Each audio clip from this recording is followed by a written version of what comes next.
All right, hello, good evening. Hello, good evening to the North American folks, and very late at night for the European folks, and good morning to the folks in Asia and the other side of the world. Hello, how's it going? William RAE, hello, welcome. First time here. Welcome. Let's see. Harry Smallwood, hello. ODM, hello. Conan Baby Dog, hello. Chillgam, Mr. Gam. Blood Trail, how are you? Codabra, yo. I heard we eat hot honey rub here.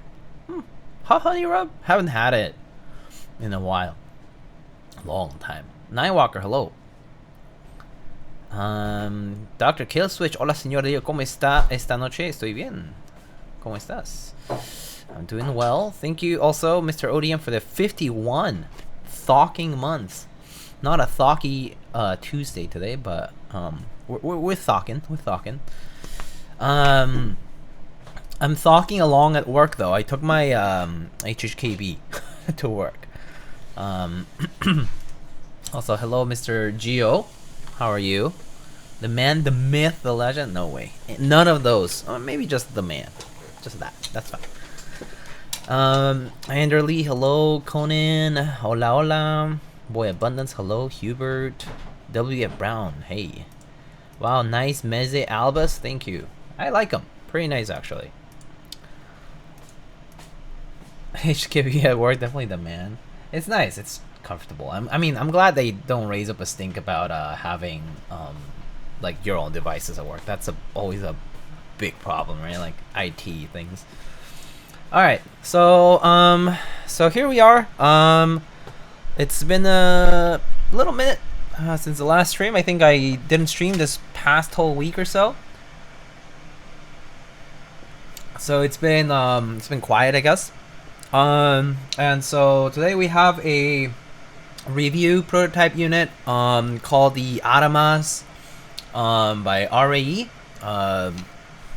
Malaysian brand, if I recall correctly, and it's a RAE stands for Refined Artistic Engineering, and the ADAMAS is sort of this design that kind of touches on inspiration from jewelry, and specifically a round cut type of diamond, and so it's sort of like themed along with that, and so it's a 65%, 7.8 degree angle, 19.5 front height, let's see, about 1.5 to 2 kilos.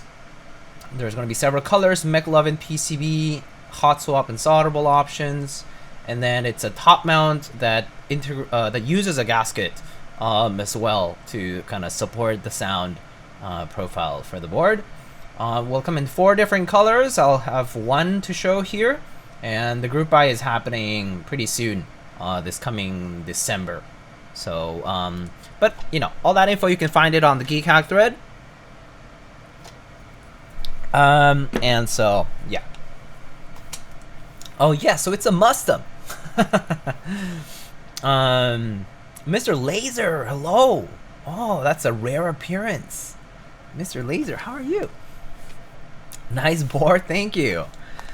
That's haven't been using my K in a minute. The K with GMK Hyperfuse origins. Pretty nice. I actually really like this board. But alas, Ruth on Malaysia mentioned Malaysia. This Malaysian design, yes. I believe so. Oh hi Lisa, hello, happy Friday to you too. Wilson, hola Diego, espero que estés bien. Espero que estés bien también. Buenas, I guess, buen día for you. All right. So, I got my flush cutters because I'm gonna be clipping some cherry stabs today. So I got a bunch of stuff to show. Like, it's been a week, but like a few things arrived, and so I kind of have left it yet to be unboxed. And so we got some MX Blacks here because I did a poll and people wanted MX Blacks for the build. So here we have the MX Blacks. I got in a kit of Mars Cadet from NovelKeys that I can show if you wanted to take a look at it. I actually was kind of keenly interested in what the novelties actually look like, especially these gold ones. These kind of have like a metallic sort of shimmer to them because these are the new some of the new pigments that GMK is using.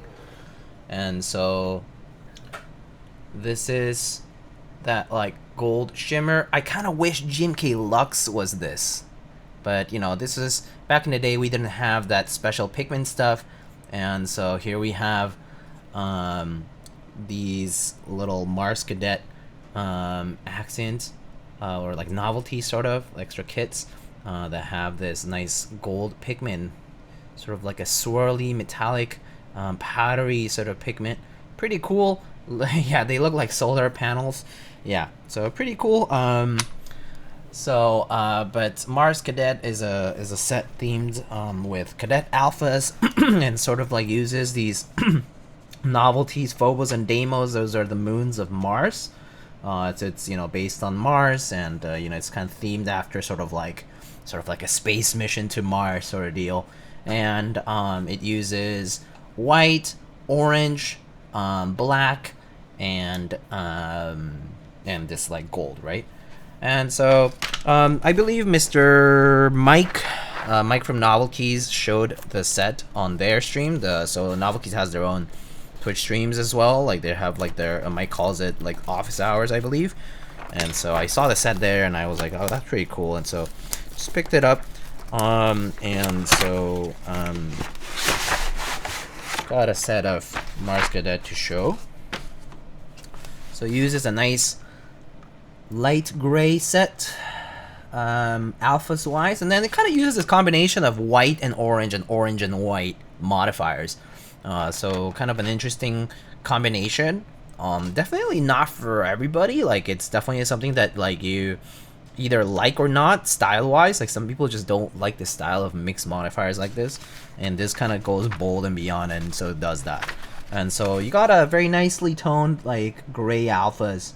What language is a sub-legend? So it uses what we call cadet sub-legends, but they're essentially like mathematical symbols, Greek letters, and so on. So the Space Cadet like key set, so like if you look up like GMK Space Cadet, or even if you look up like the Symbolics keyboard, is considered this whole sort of like you know, just to go back, it's like there's a vintage keyboard that was developed to use like, you know, like symbols, and it was developed I think like in a lab in like MIT or something like that.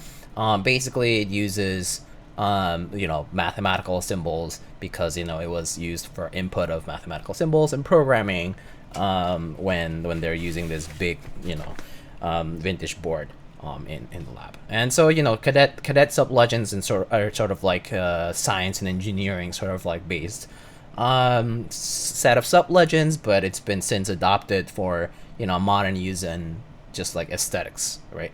So, you know, you won't get, you know, you won't be typing those symbols, but you know, it's nice to look at. We have a nice gold accent there with the little sort of like Mars with a moon sort of novelty. Pretty cool. But pretty cool set. It's actually much more amenable to the eyes in person. I personally would say that I had my doubts in how it looked contrast wise when I saw it on NovelKeys' stream, but it's much more friendly to the eyes when you see it in person. It's actually kind of a bit softer. It doesn't feel as loud as it seemed on the stream and some of the photos. But yeah, it's a cool set. Anyway, I just wanted to kind of like briefly show you guys. I'm just kind of going over right now. I'm just going over all the stuff that I received in the past few weeks. So I'm just gonna like gloss over it, and we can always come back to it later if somebody mentions it or anything like that. But just kind of wanted to sort of show everything that we have here.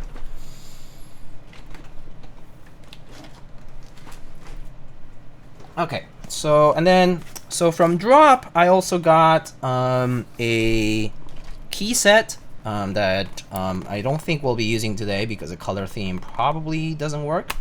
But Drop also sent out a key set recently, and this is a I believe this is MT3.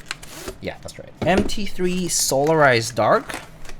So they sent out MT3 Solarized Dark. Previously, they had sent out the DCX Solarized Dark, which was a pretty nice set in cylindrical profile, but this time we have a spherical profile, the MT3 set. I haven't used an MT3 set in a hot minute.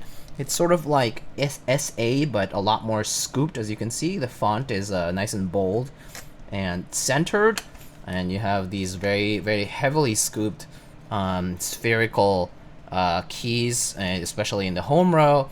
But I would say every single row has a fairly aggressive scoop on the profile for the alphas, and so you'll definitely find it to be kind of like hugging your finger quite a bit.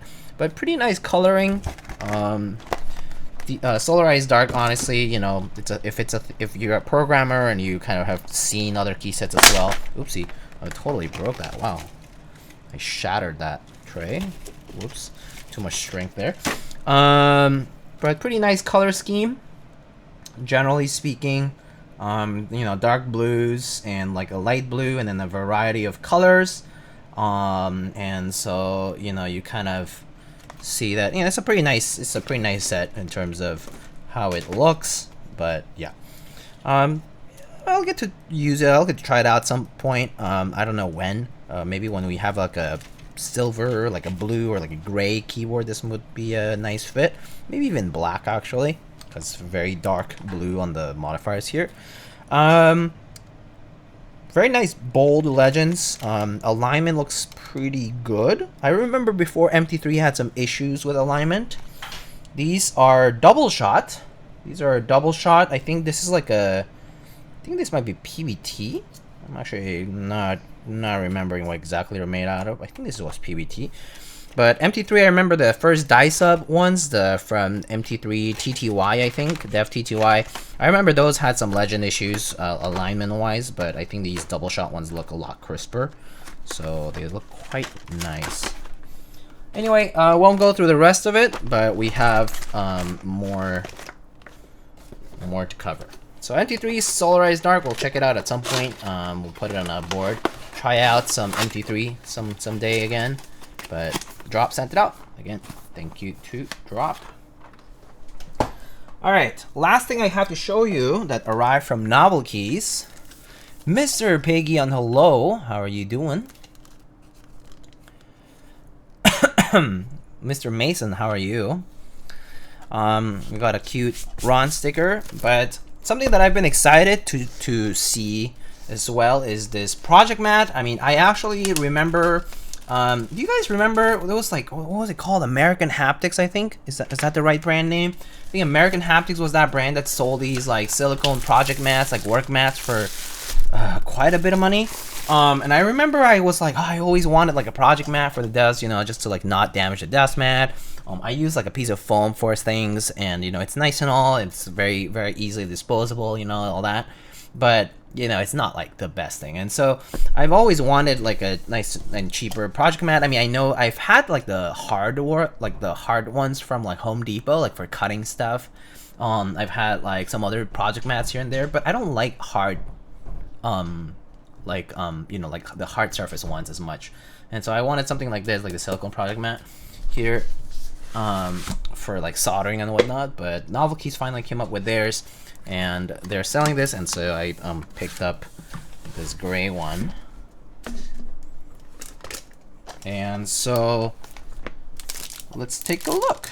So I believe these are magnets. How do they work? So I believe those are magnets that you can put onto these little tray areas to, you know, put screws on there. But this is quite nice. It looks like it has the same imprint that used to be on, I think NK65s had this. I actually don't remember. There's like letters and legends randomly sort of interspersed. I don't remember. Maybe there was a decimat with it, but I don't know. Anyway, just like a bunch of arbitrary legends and sub-legends and letters and numbers and whatnot. But this is pretty nice. Yeah, quite thick. Actually, you can measure the thickness of the wall here for the tray portion, I guess. So this is about like it's about 6 millimeters in thickness. So a little over half a centimeter, and in the thinner parts. So here we have a bit thinner. It's probably like half of that. So sorry about that on the mic. It's about 4 mils. Yeah, it's about 4 millimeters. So it's decently thick. It's like 4 millimeters and 6 or 7 millimeters on the sides, on the thicker portions, on the harder portions. But pretty decently sized too. Like size-wise, it seems to cover maybe like almost the entire width of the desk mat, and lengthwise about maybe like 4/5. I'll say like, yeah, like 80%, anywhere like maybe like 70-80% of the desk mat pretty much it covers. So pretty good length and width on these project mats, and nice and easy to store because you can just like fold it up, roll it, whatever you want. You can just roll it back into the tube as well. So pretty sweet. I'm actually pretty excited to have this because that means I actually get to use it. But I would say, yeah, pretty nice. Pretty nice to see NovelKeys coming out with accessories that are useful. Like I think some of the other accessories that I've seen that are pretty good are like the little felties or like the small like keyboard size mats and stuff. That's also been pretty nice to see. And so for now I'll just put this over here.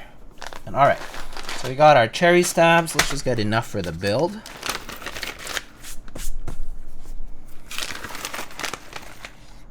Okay, so 2, 4, 6.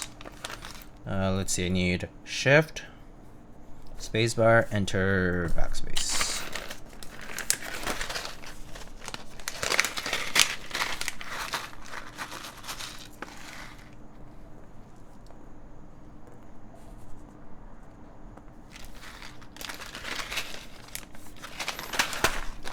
And then layout wise, that's 7U.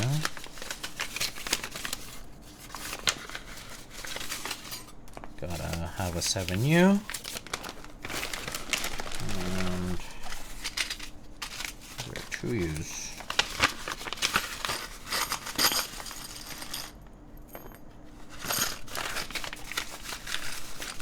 Are you eyeing anything in general for when the sales happen, like any more switches, supplies, etc.?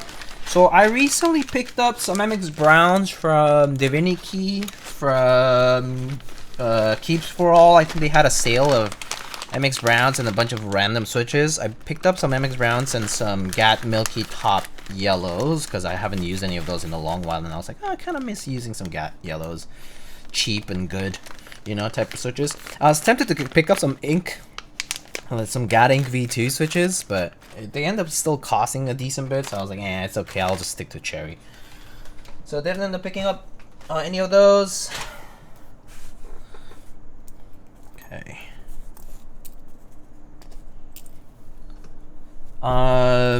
What else? What else am I looking to pick up? I mean, as far as keycap sets, I was eyeing that Shinsei key set, the new Eva theme set that the Neflock is running, or like is having in stock at NovelKeys. It'll look pretty good. Are you based in Pacific time or EST? I am EST. Moose Keeps, hello. Father Rabel, hello. Can you run GAT X R3? I believe Lamp said that Canon Keys is confirmed to rerun this at some point. Just I don't know when, but they're rerunning GAT X at some point. What's your favorite way to modify MX Browns and your favorite mount with Browns? I would say personally, I like I do a light coat of Tribosis 3204 on the stem, on the sides of the stem only. I never touch the front legs of tactiles in general. I don't like it because it tampers with the tactility itself. So I would say, yeah, so light coat of 3204, Travel's 3204 on the sides of the stem. Lube your springs, you can bag lube, tub lube, whatever. You just, dump a bunch of springs into a tub, put a oil, whether it's Krytox or something else or whatever you want. Put some oil, shake it up, just oiled springs. And then TX films or Desky's films, either is fine. Both are pretty good. They work the same way. It doesn't matter. KLC ones also, they're all good. They all do the same job. Any films are fine. And then personally, I like spring weights between 60 gram and 65 gram. If you have long springs, I would say I go down to like 55 or 57 is fine. But I always buy medium length springs, like TX mediums, so I just stick to that. I just usually do TX medium 60 gram or 62 gram or whatever. 65 is fine too. And that's it. Just lube, filmed, spring swapped. And favorite mount? I would say I like polycarb with either gasket or top mount. Yeah. What's your opinion on DCS keycaps? They're different. So they're thinner. I still prefer GMK or Cherry, regular Cherry, like thick Cherry profile keycaps. But DCS is like a good approximation of Cherry profile, but with thinner caps. And so it just feels and sounds different. Kind of get a little bit more of the switch feel, right? And a little bit sort of like this lighter, sort of like louder and lighter, kind of crispier sort of like sound to the typing. It's different. I appreciate it for it being different, and still being enjoyable because it's very similar to Cherry profile. So typing wise, it's like ergonomics wise, right? It feels very similar to Cherry, so it's like doesn't really feel like much of a switch, but sound and feel wise, it just is different. So it's nice to change it up sometimes. I like DCS. I would say I still prefer Cherry over DCS, but I do favor DCS quite a lot. Yeah. Oiled springs are fine, but I have found the hand lubing springs is better. That's cool, but ain't nobody got time for that is the problem. Okay, so we got the RAE ADAMAS now. So opening the bag here, we got a card, a thank you card with screw specs. So we have some T6 torque screw on the T6 driver, M2 size screws. M2? Ooh, okay. I'm not a huge fan of M2 screws personally, for the case especially, and things like that, but that's just me. And then there's a build guide, a Discord, QR code, via download links, and so on. Pretty cool. Just kind of very similar to other thank you cards that we've seen. And so let's get the rest. Have you had the chance to review DCS Thief yet? Yes, I actually mounted it on a keyboard. I actually have it right behind me if you want to see it. Give me a sec. Let me unbox this first, and I can show you the rest. Okay. So we got, I think, just screws. We got a cloth. I'll leave the cloth alone. Ooh. ID card that says review unit. Now, can't go list this on Mech Market now, can I? Dessert taupe is the color that we got today. So I believe there's 4 different colors. There's desert taupe, my bad. I said dessert because I want dessert, but it's desert taupe. There's silver and 2 other colors that I need to read out from the Keycaps thread. If somebody might want to read it out for me, that would be great, but if not, it's fine. Then we got bump-ons and gaskets. These QR codes are too normal. Where are my Rickroll QR codes? It's true. We got some gaskets for the mounting system, and then some bump-ons. We got some thick bump-ons, nice and thick. These are nice and firm. Well, these will make the board stand a little bit off the decimat. That's good. And we got a very normal black aluminum plate. Aurora Silver, Desert Hope, Coastal Blue, and Watercress Green. Ooh, Watercress Green. That sounds nice. And then we got our plate. We have some plate tabs with top mount screw holes. And then I believe these gaskets fit the size of that. So they are there to sort of support the plate as well. And so that's a 65% universal type plate. So we see ISO and ANSI. We see step caps and regular. We see split and regular shifts. And then 625 and 7U space bars. And forced, split right shift, and split or regular backspace.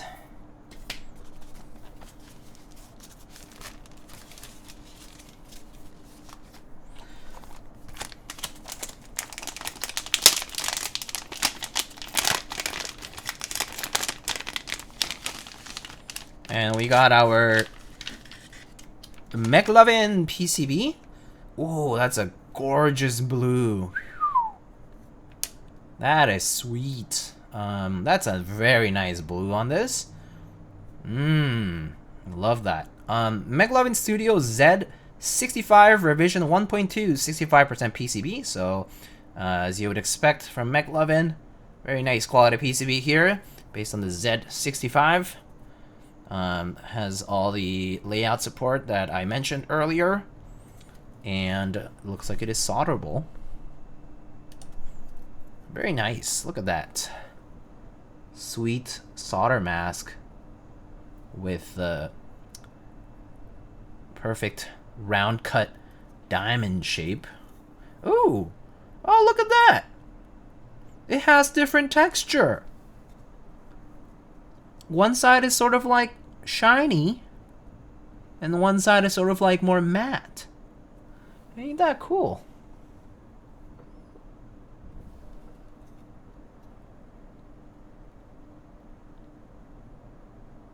Ah, pretty cute detail. Very pretty. Very pretty.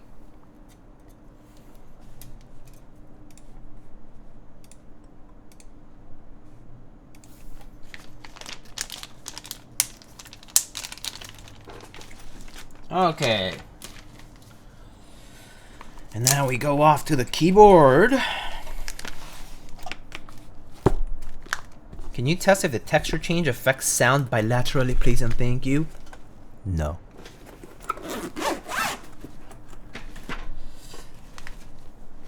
Nice case color as well. Yes, the case is not black or gray. It's a nice sort of tan color with a brown and tan zipper.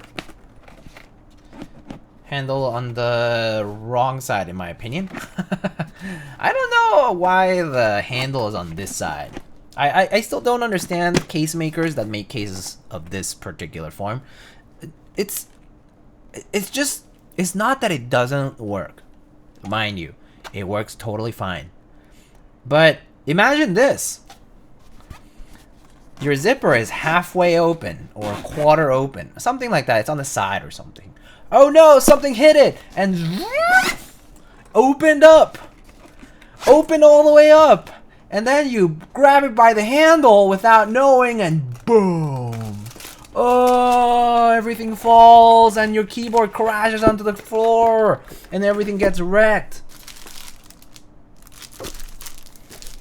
I mean, obviously, first of all, you need to have that problem of having a zipper that opens up like that. But the handle is on the wrong side for that problem, you know what I mean? Anyway, that's just a random thought that I always get when I see zippers on zippers and handles on the opposite side.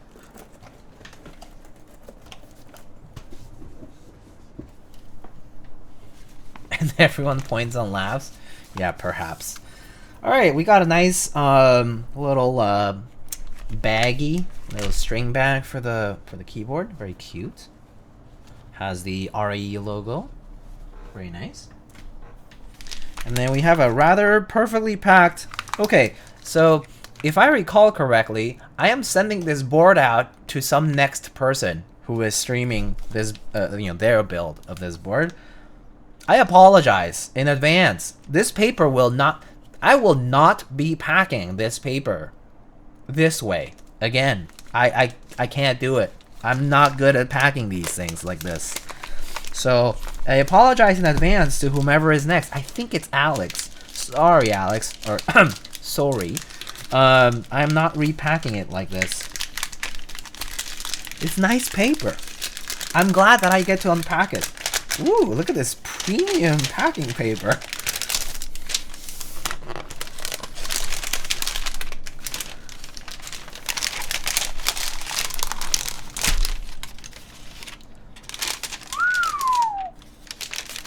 Damn, that's a nice color. It's like brown. Damn, that's a nice color. Was hoping for raw finish. Yeah, it's not raw. Designed by RAE, refined artistic engineering. Pretty nice. Is that a copper weight? Looks like copper to me. Look at that weight, though. Look at that weight. Ah, I really like the facets of this. Okay, okay. Very nice. Very nice. Does it look like goat brown IRL?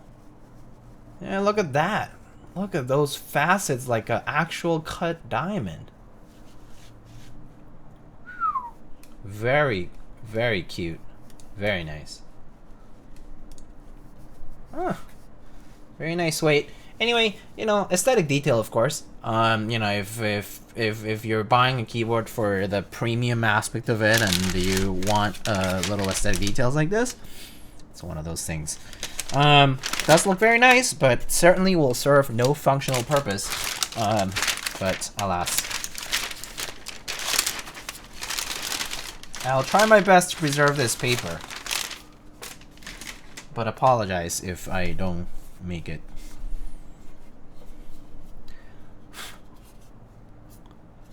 Is everything done through Elaine's menu?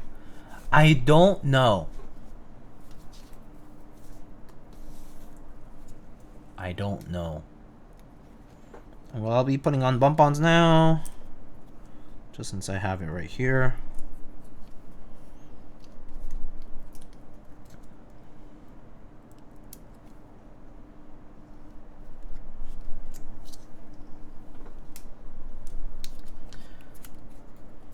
Quite nice. Quite nice. All right. So, don't worry about the paper. Yeah. I don't think I... Oh, I just noticed this. A little accent over here as well. Oop. Little diamond sort of little accent piece. Sticks out a little. Like very slightly. Right? A little side profile diamond cross section, rather diamond cross section over here, pretty cute. Then we got a centered USB port, and so we do sort of have a seam, I guess. If you look at it from this side, you can sort of see that there will be a seam visible, kind of along the outline of this curve, but kind of maybe obfuscated a little bit by the shadow, but you'll see it mostly just on the sides and nothing on the, I guess, on the back only if you look at it this way, but yeah. So, yeah, pretty nice. Very pretty. Okay, so let me now...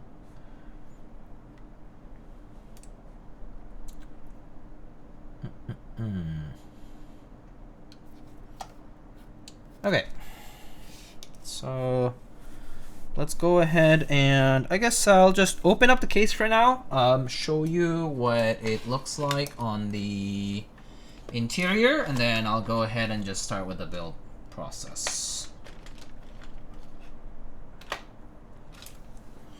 So I believe I used Torx T6 screws.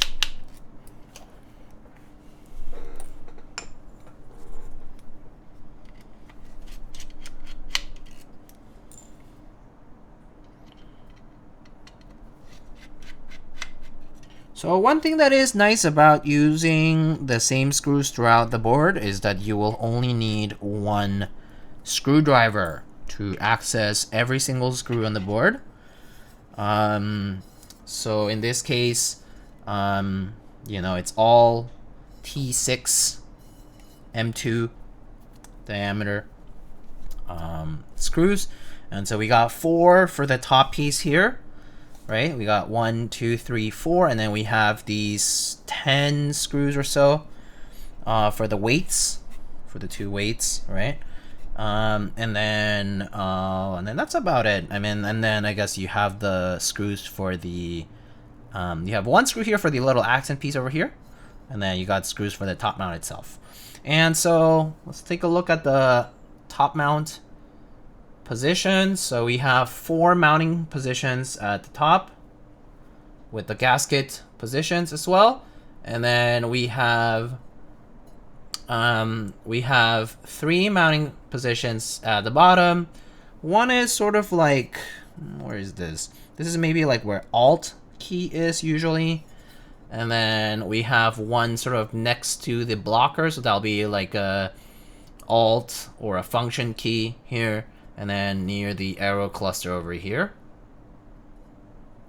What's that icon behind the top case? Yeah, so I was told by the designer, let me read it out for you. There is a laser engraving on some parts of the board, wordings on the internal weight, and engraving under the blocker next to the arrow keys. Okay, so these are 2 flowers engraved under the blocker next to the arrow keys. These 2 flowers are meant to symbolize the 2 countries that my partner, so William and William's partner, they're from. The hibiscus is the Malaysian national flower, and the lotus is the national flower of Vietnam. And they're thinking about whether or not they would like to keep these 2 flower engravings on fulfillment units, and so they definitely would appreciate feedback. I personally think it's such a cute touch. I think if you kind of put a little personal touch, it's nice. It's hidden, it's personal, you know, makes it truly yours. I personally think, why not keep it? It's pretty much just a cute engraving that someone will see when they're building, and then they'll be like, oh my gosh, that's so adorable. And then they'll move on from it. But it's like kind of heartwarming, no? I think keep it. It's so cute. It's a cute little engraving. So I personally think it's a nice engraving choice, and it's very inconspicuous, just kind of stays there, but pretty good. Yeah, keep it. All right, so that is the case, and as you can see, this does not support O-rings. This supports top mount only, so you only have 1 mounting method to worry about. It also does not use daughter boards, so you have an integrated USB port at the center of the PCB here, and so this will just kind of sit there. And so you don't have to worry about daughter board cables or daughter boards themselves. So that's another little thing. Could be a pro, could be a con for some people. Some people like the idea of the daughter board because it keeps your cable parallel to the surface of the desk. But personally, I don't mind integrated like this. Especially on smaller boards, I feel like it kind of doesn't matter as much. But yeah, very cute. All right. I did tell Mr. Weagle earlier that I was gonna show them DCS Thief. I have it right here. Ugh. DCS Thief. Here's DCS Thief, Mr. Weagle. So this is a this was sort of like a semi-private run by Mr. Dugbay. Mr. Dugbay ran DCS Thief. This is a PVT DCS set with ABS spacebars. So the ABS spacebar is not a exact match. It's a close enough match. But this is basically a Weiss Wise themed key set with extra sub legends. It's actually called DCS Thief because it's basically a replica of a real set that was done on actual Wise keyboards. And one of his friends owns that set, and he was like, well, I want it, so I'm gonna steal it. And so he called it DCS Thief for, you know, for fun. So yeah, pretty cute though. You know, it has like kind of like retail and like sale related sub legends here. And so like pay amount, cash, check, and you have like very small legends for these portions here. So there is some discrepancy on the font size, but you know, it's just to accommodate these bigger sub legends. But it's a pretty cute set. It's a nice set.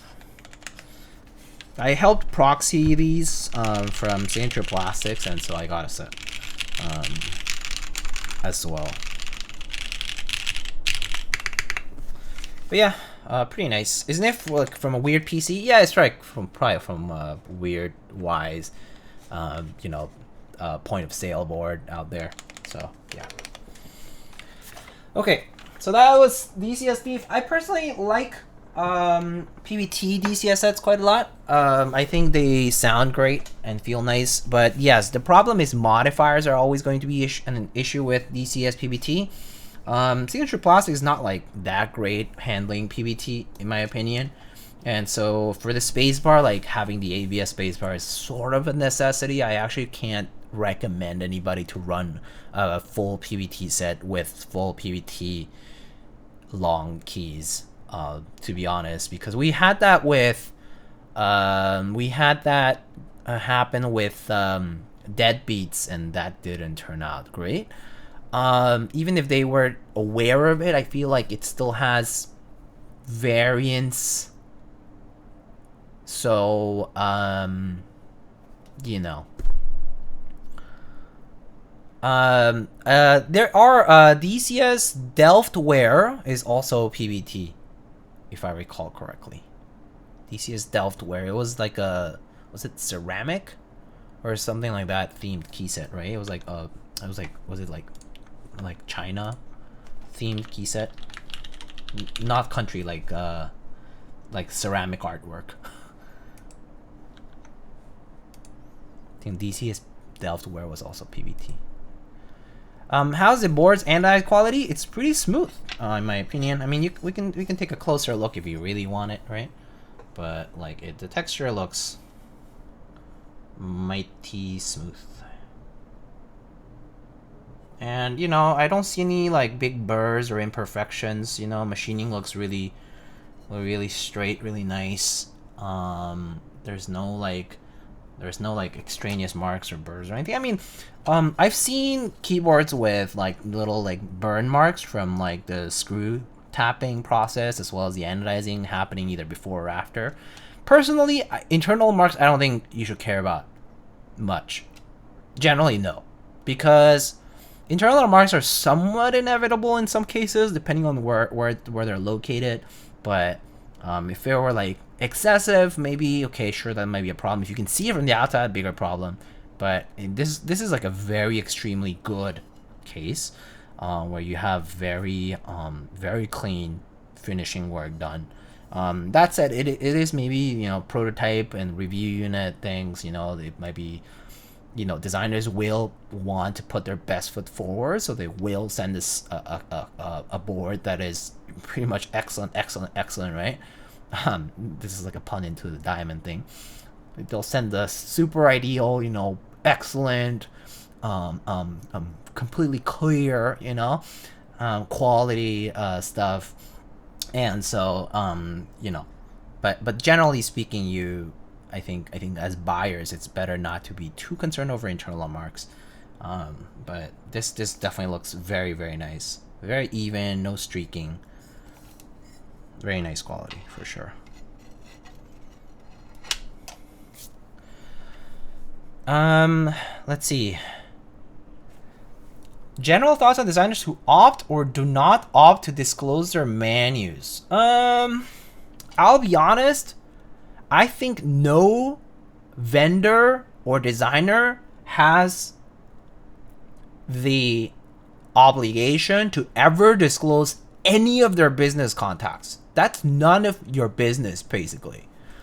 Like, it's cool that there's info out there. It's cool that some designers and makers and vendors decide to disclose that info. That's kind of like a benefit, you know? It's like, that's nice of them to do it. But no smart person who runs a business wants to disclose their contacts. Like, no one wants to do that, okay? And so I personally say, yeah, if you ask and they say no, that's totally normal. That's the way the industry actually works. No one discloses it. It's the secrets of the trade kind of thing, you know? Like, you need to have your business contacts in some way private, right? So that you can actually, you know, make a business out of it. I personally think not disclosing business information like that is actually kind of important to run a successful business. So I personally think it's the right thing probably to not disclose it. Yeah. And, you know, if something becomes like the community's worst kept secret, which some things actually are, there are some, you know, manufacturers and whatnot that are very well known to run a lot of volume with a lot of different people. That's great. But eventually you might actually run that quality down because everyone's going to be running stuff with them, right? Or there might be, they're getting their queue completely clogged, right? So I personally think no business person is obligated to disclose that information. No obligation, 0%. No customer deserves that information, period. In fact, I actually would say it's not so much because I even as a customer, I feel like it makes no sense for me to know that. Just, you know, it's like you're basically not making the business work by asking. I don't know. I think it's cool that there's info out there about some menus and contacts, but it's no one needs to actually know that. So, all right. If they do good work and they share it, then the wait times increase, and then the quality goes down. You know, potentially, it doesn't always mean quality goes down, but there is always a chance. Because as volume increases, you can increase the amount of work burden that you put on those vendors and manufacturers. So if you strain them too much, they eventually will collapse under their own weight. Right? Ooh, Project Mad, I'm so excited. Okay, so how do I do this? Maybe I'll just put it halfway through. It's fine. Don't need the whole thing. Yay! Okay. So let's work on stuff, I guess. Oh, let's try those little magnetized things. Let's see if they work well. So am I supposed to put them underneath, I guess? It's like if I wanted to, right?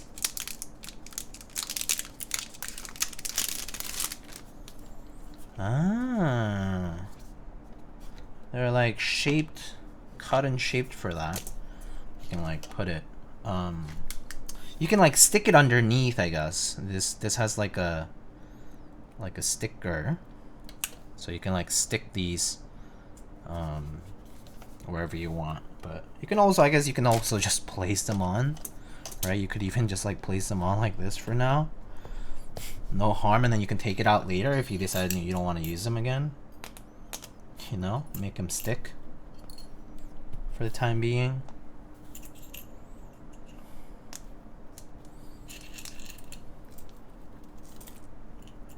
Pretty cool, pretty cool.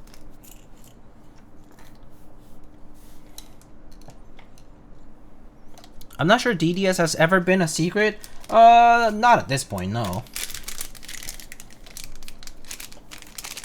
Definitely not now, but I feel like at some point it was a little less known.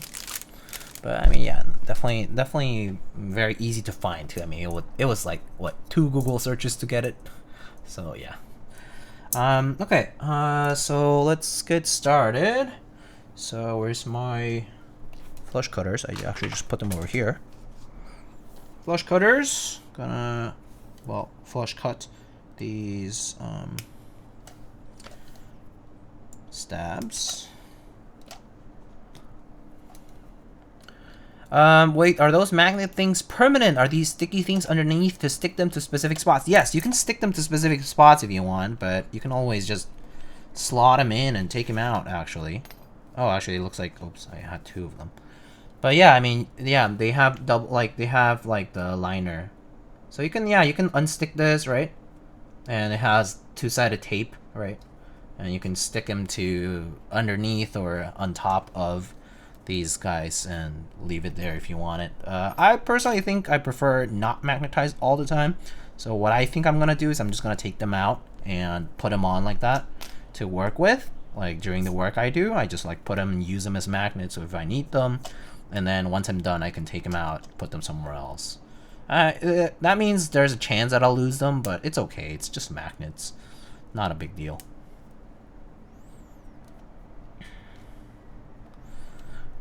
How is the finish of the alu plate? That's a very specific question. I mean, it looks fine to me. It looks the same as the case. Pretty. That's just smudging from my fingers. That's just my finger oil. But it looks pretty good to me. Cut is pretty clean. CNC cuts, right? Looks pretty good.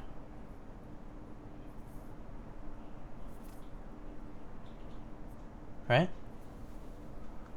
Looks very plate. Looks like a plate. It looks like a keyboard plate, alright.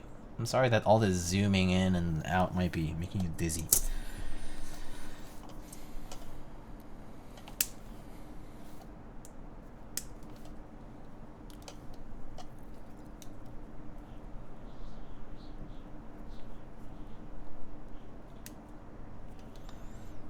Number of facets on the weight?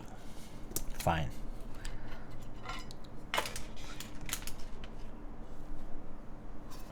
Facets on the weight. Okay, there's one in the middle, which is the big round part.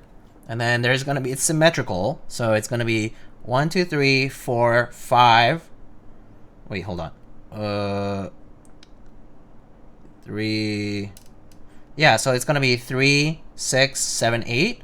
And then you have the bigger one, the middle ones. So 1, 2, 3, 4. Wait, I can't count, can I? Yeah. 1, 2, 3, 4, so 8, right? And then you have the small triangles. There's like 2 on each portion, so it's like 2, 2, 2, 2, 2, 2, 2. So I lost my count already. It's 16, 17, and then I got 2, 4, 6. Wait, no, 2, 4, 6, 8. So 16. So I guess 35.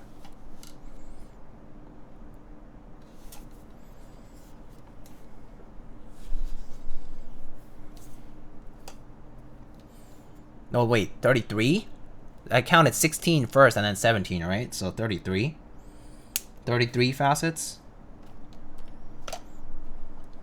Might be wrong though. I might suck at arithmetic now. 1 plus 1 is 2 minus 1, that's 1 quick maths. Cooked counting, yeah. I was trying to count and then I couldn't.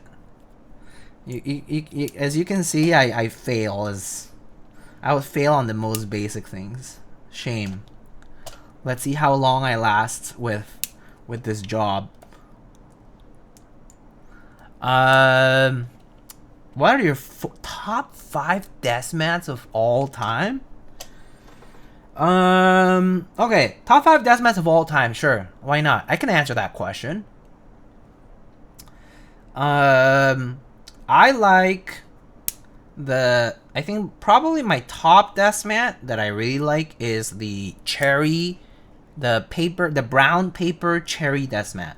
That one's one of my favorites, like, of all time. I love that desk mat. Then Gaff desk mat, really like it.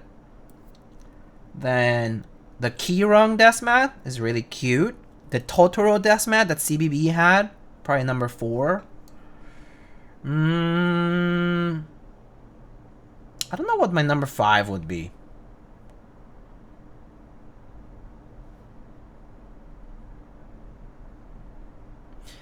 The simpler ones are nice, like, you know, like the concrete mat that I guess Lewis first did, and then like Schwang did. I mean, not Schwang, Lamp did. Sorry.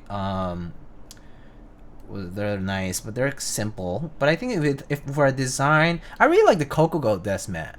I think it's super cute, and I really like the rough texture on that one too. I might be biased because I also do play like Genshin, but I also think the design itself is pretty cute because. So one thing for me about desk mats, I don't love desk mats with centered designs, like designs that have something in the right in the middle. It gets covered right away, and so I don't like that.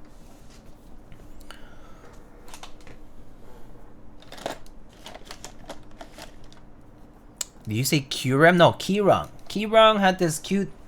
It's on my Instagram actually. If you go to my Instagram and you look at the most recent post,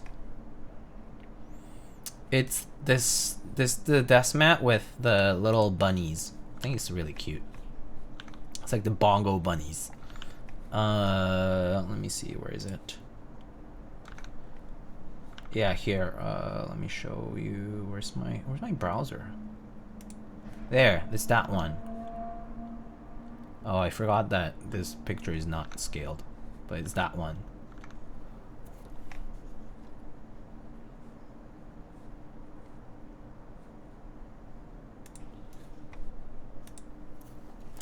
Snow bunnies. There's also another one with bunnies and snow, which is a tiny desk mat. Like Tiny Makes Things had a desk mat run with Canon keys, I think, and that one was also pretty cute.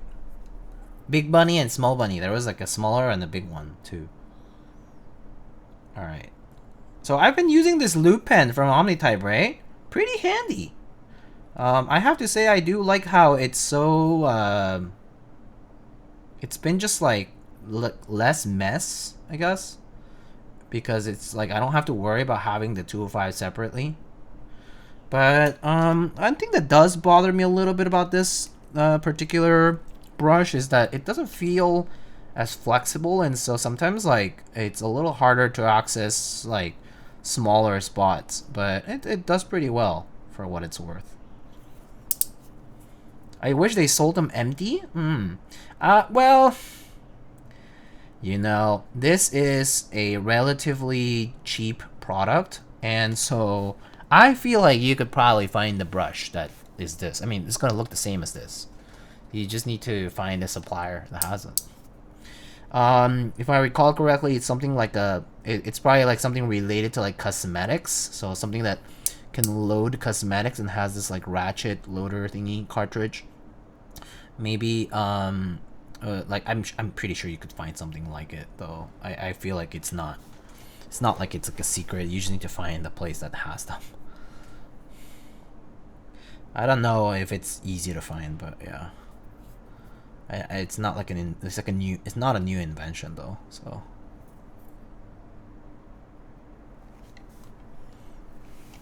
Think I saw this original in gun stores. Gun stores? For what? What would gun stores have it for? What would you load into them? Oil? Gun oil? Like actually? I feel like, didn't know that gun oils would be put into pens like this. Maybe it is handy? I don't know. Seems random. Doesn't seem as practical as, but maybe I'm thinking of it differently. Lubing still? Yeah, that's true.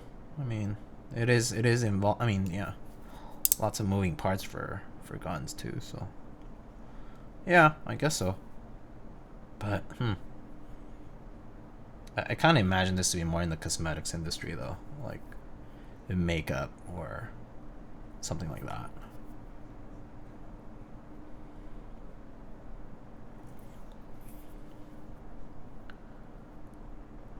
Oil applicator pen.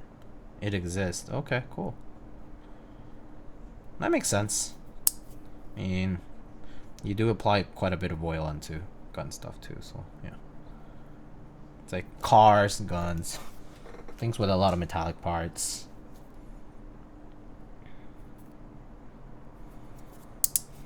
I do think this particular pen style thing shines more with like switches though.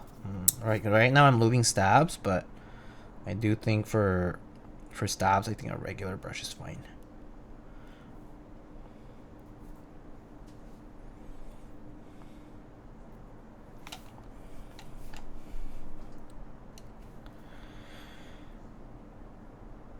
I'm looking for new Desmas suggestions. Welcome, chat. Well, I mean, why don't you get that brown paper cherry Desmat? It's so nice. It's one of my favorite ones, even though it's boring as hell. Whoopsie, I just dropped that. Drop that insert. Where is it? Oh, it's over here.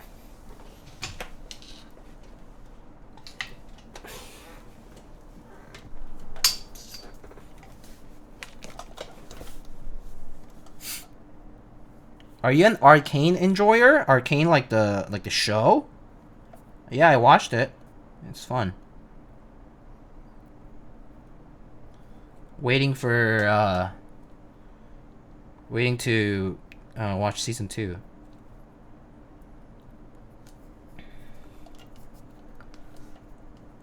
Is that the one with the cherry specs?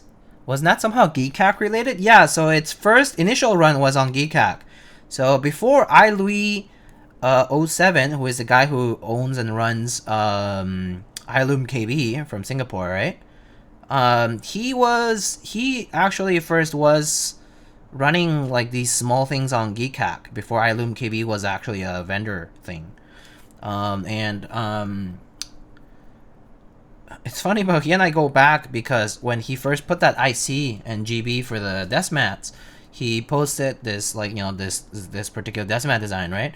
And it has this like long blurb about Cherry GmbH or whatever, like the company, and it was just kind of like not narrated, like like the sentence structure, and like it was like had some issues, and so I gave a bunch of feedback and revised that blurb for him. And I got a bunch of Desmats all back then, and yeah, but yeah, it's funny because I tell this story because it's funny because it's just interesting how like this guy who first ran Desmats now is like running this vendor thing, and it's just like I'm like, wow, that was like so long ago. But yeah, that was the first run of those Desmats were on Keycaps. They're posted as like a normal interest checking in the group buy through there, like a Google form type.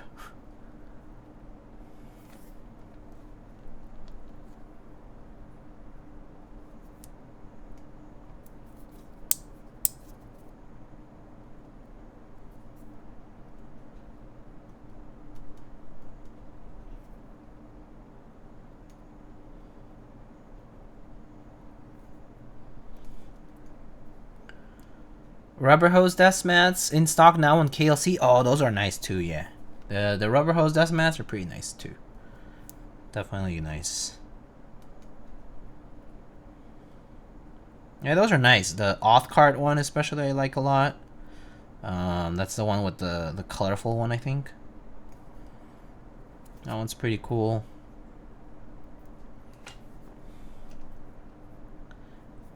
It's a recognizable style, so it's if you're into it.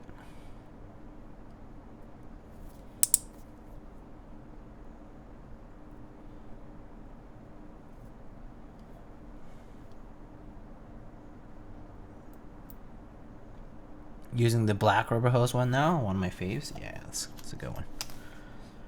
It's a good one. Got a bunch of those rubber hose mats, like a bunch of the KLC mats.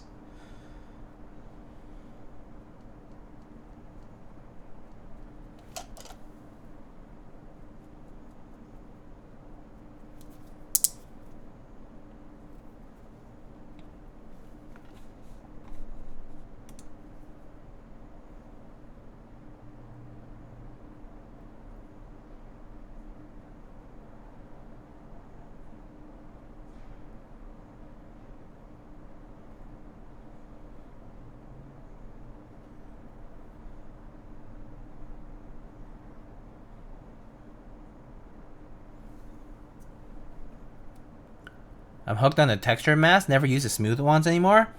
Yeah, I switch between mats, but definitely the rough ones, the texture ones are nicer. They're just, I don't know, something very satisfying about it, right?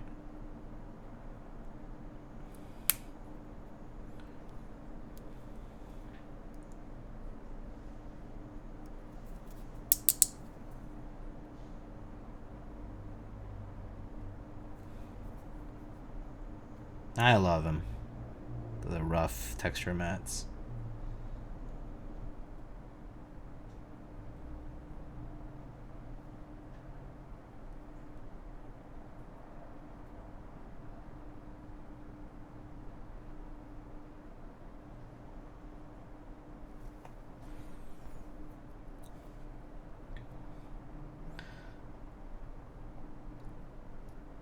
Decimats that you can dirty and stain, you can't tell. It's good to have a few of those, or like, you know, it's good to have something that you can do that with. Yeah, the one that can be dirty and it'll be like kind of like hard to notice. Hey yo, what did I miss? Not much so far. I mean, just showed some new stuff that I got, and then just building this board.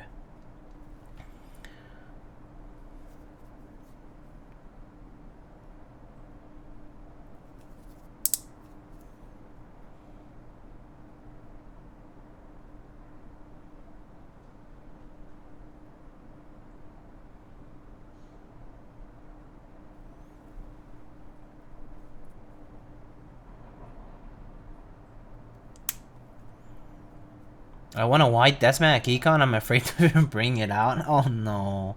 Yeah, I feel like a white Deathmat is literally like you put your arms on because you were working somewhere else in the house or out in the yard or whatever. You went out and came back from an errand and you just put your arms down. Dirty. Instantly. Instantly dirty. Like light gray or like light tan color or like white. Yeah, it's GG. I don't know. Especially because these are cloth, so they just absorb that stuff instantly. Oils? That's it. Game over. Game over if it's slightly, like if you have a slight bit of oils, like on your arms or hands or whatever. Or something drips on.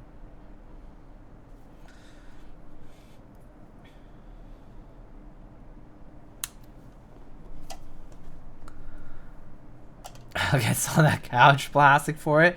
You gotta wrap it like do you know that? Oh well, there's this meme amongst Asian people in particular, but there's like, you know, like there's parents, especially like our parents' generation in particular, who like would wrap the they would wrap the TV remotes in like saran wrap. Reminds me of that. Just wrap the desk mat. At that point, is it a mat?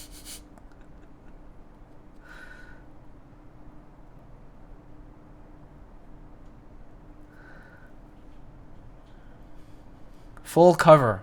Full cover, full cover. It gotta be like nice and completely taut.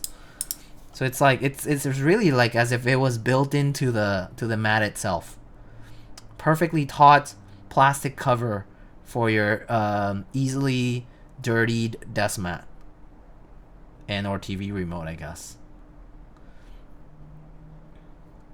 I think the worst part of that was like they're like, oh no, you know, gotta put the wrapper on top of on the TV remote because it prevents the buttons from fading or from like getting, you know, or like from getting wet, you know, like or whatever, right? Like from getting damaged.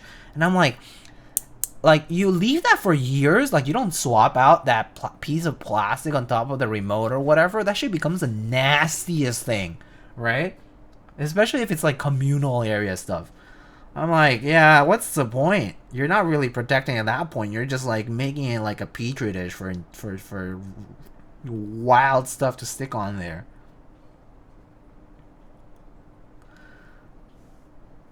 The covers on the nice couches. Yeah, I don't know. Shit's made to be used, so let's use it, you know? Stop covering it with plastic.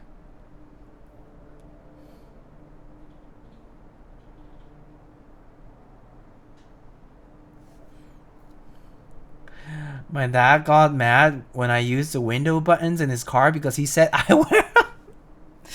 Oh my god. It's so unreasonable. They never remove the covers on new car seats as well. I know, it's crazy. It drives me insane. Well, I mean, my parents don't do this anymore, okay? They did at one point, and then they realized it was like, man, that shit's nasty. And so they certainly don't do that. But then we had a time for sure. Definitely lived that time. When I see something shrink wrap, I instantly want to remove it.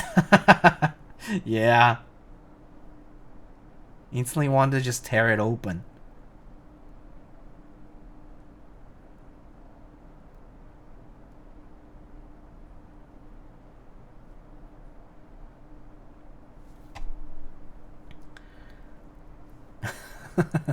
Clear plastic floor mats over the cloth floor mats in cars when the floor mats purpose to protect the carpet below.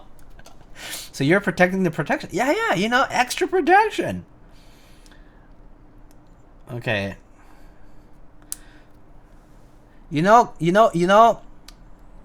use protection. It's good to use protection, but no one ever tells you to double it up. That's a bad thing. Don't double it up. You know what I mean? Don't double up their protection. That'll ruin the protection itself. So just saying. Shit's made to be used in a single layer.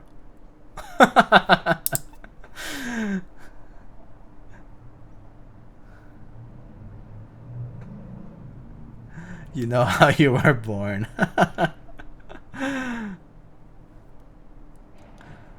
Man. Surely a reality for some people, huh? Doubled up on protection. Negated the protection by using protection. Oh god. That's so funny.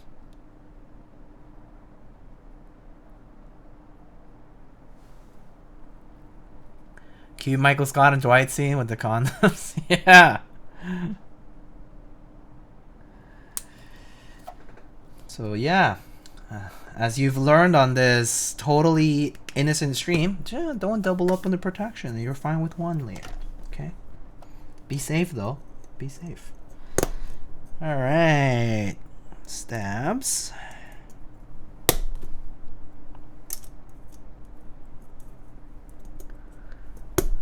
When your parents made you line up at the grocery store while they shopped.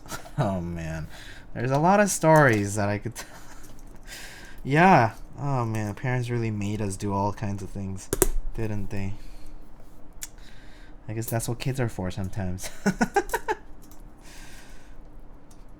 Alright, let's check. Oh, I have feedback. Oh, it might be okay with this one, but yeah, this one's fine. But stab cutouts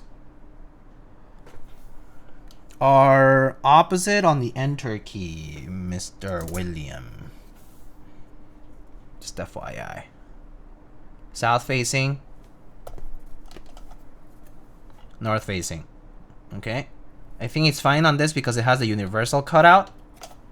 So it has some leeway. But if you were to do this in a not universal cutout, this will be a problem. You would have to file the cutout here. Just FYI.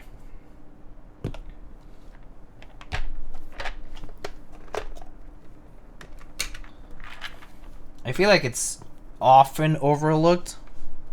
I think I see it enough now that it's good to always double check on the stab alignment.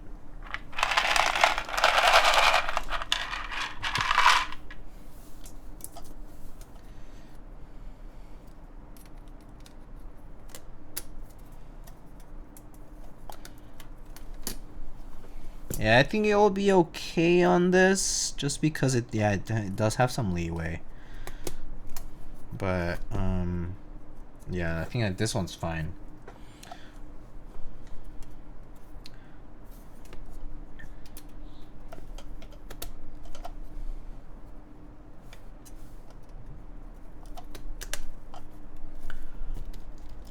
But this is exactly why we run prototypes, so that you don't miss mistakes, like silly mistakes or like simple things that you might overlook sometimes.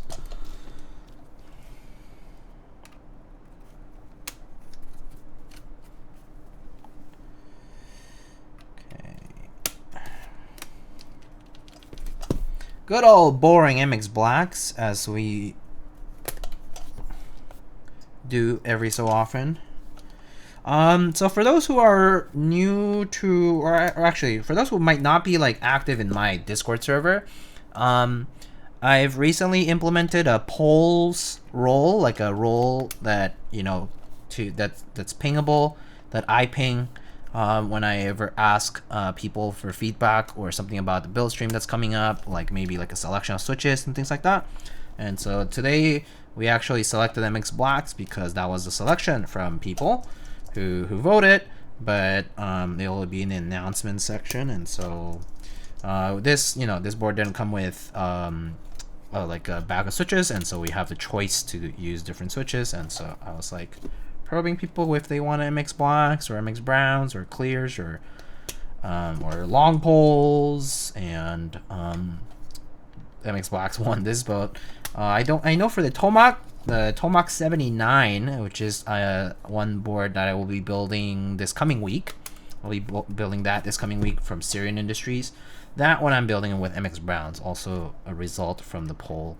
But I've prepped switches for that. I prepped some MX browns for that, so that'll be built with that. But yeah, I've been trying to like kind of like have a bit more input from people who maybe feel like they might not see enough representation from certain switches. And so the polls are not absolute. Like by no means will I always go with the choice of the poll of like the democratic choice, let's say.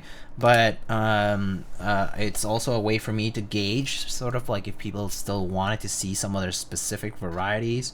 But I do know that there is a prevalence of certain switches a little bit more at times.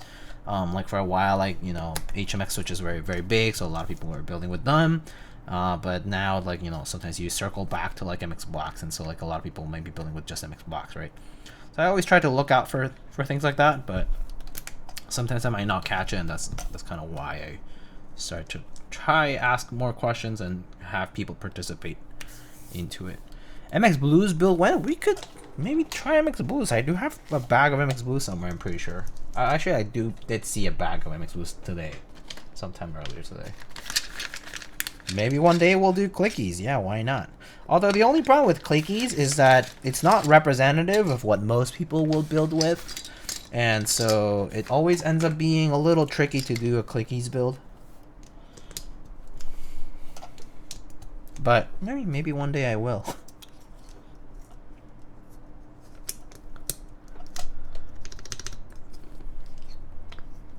Nixies are kind of sort of blacks. Yeah, I mean, basically. These are blacks, not... I mean, they're... Yeah, sure, the top housing is different, but everything else is the same. New Nixies and MX blacks. But yeah, we could argue minutiae about it. Yeah, we could argue the little things about it. No more MX black builds! I don't think that's ever going to happen in my stream, though. No more is very difficult.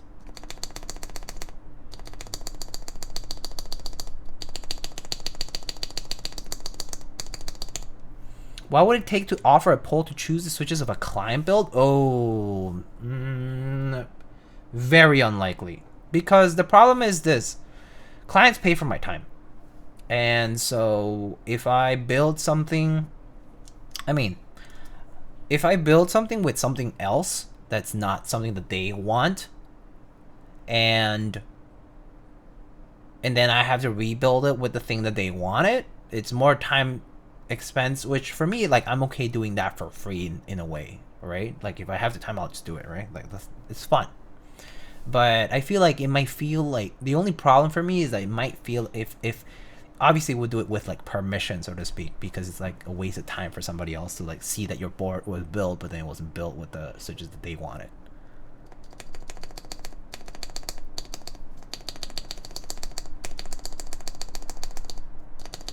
What if I paid more?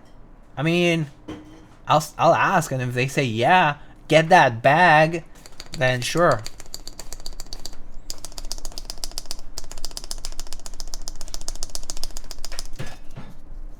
How would you compare GAT-X to inks? I feel like they're very different. GAT-X are more like GAT yellows, but smoother and maybe kind of a little bit more muted even. GAT inks are like, inks have like their own particular characteristic, I feel. Very different from the rest of the Gateron switch line.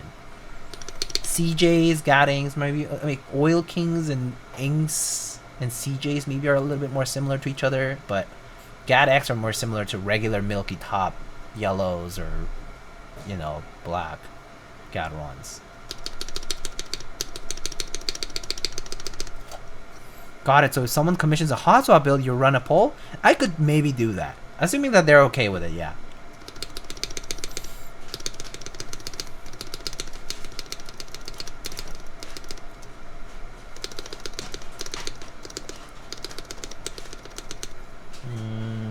A little lube missing on this one, I think. Just a teeny bit.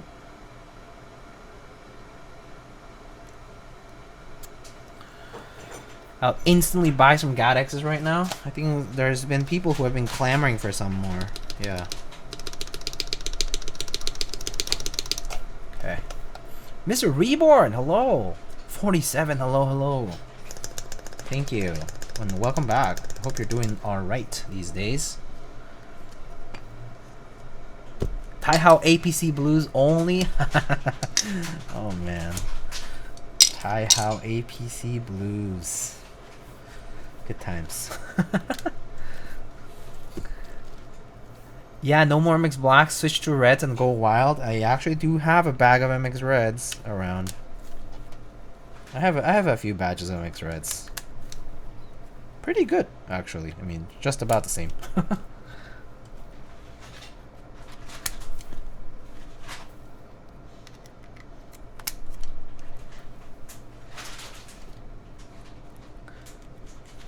Doing pretty good all in all. Very busy with work, but that's normal. Yeah, I mean, work is work. Hope everything else other than that is good though.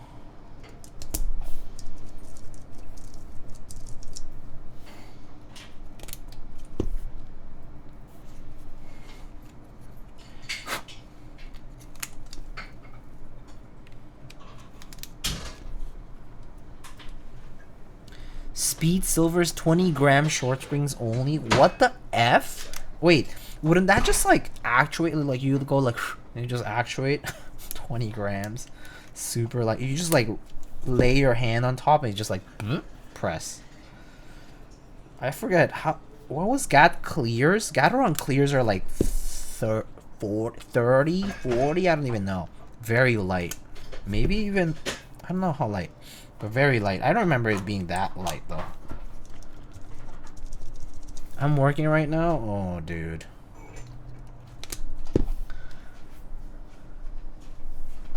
Do you befriend any coworkers yet?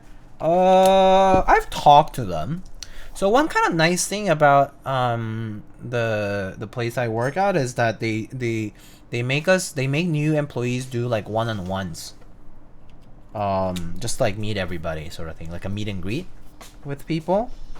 And so that part is actually kind of nice because just get to chat about like, you know, like ourselves, like outside of the work stuff. So, you know, pretty nice. Have I befriended them? Like, I mean, not yet, but I mean, they seem pretty nice people. So, I'm personally happy where I am, like where I'm working now. It's like it seems like a good environment. People seem to get along. No one seems to hate each other, or at least it doesn't seem like it. Do you graduate? Yes, I did. I did last summer. This past summer. I am now working, Mr. Reborn. First week. I just started. I've been a little quieter this week because I was busy onboarding. Very nice, Dr. Diego. Oh, thank you. Clears are 45. No idea why I remember that. I have no idea why you remember that. I certainly didn't. Do you know I'm a... Oh, no, please don't. Blue Crayon. No. No. I'm not. No. They can find out one day that I do keyboard stuff, but They do not need to know, okay? No, it's not gonna be my personality or anything. Nope. So Diego, what do you do for fun? I just say like, I just meddle with electronics. You know, I like keyboards. They're pretty cool.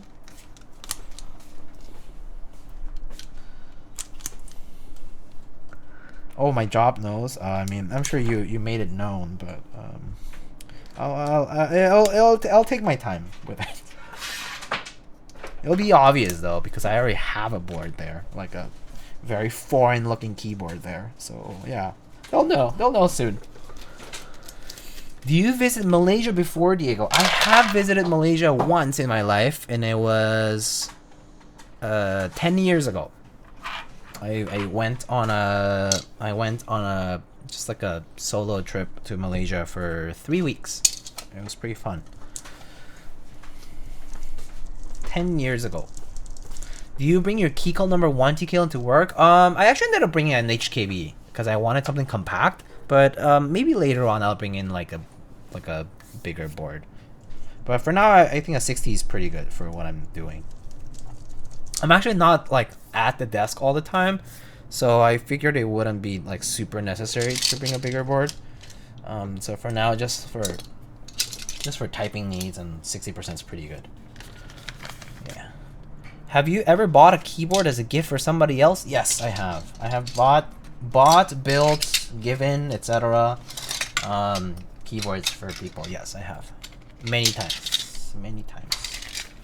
Maybe I've given like 8 or 9 different boards here and there. Friends, family. Yeah.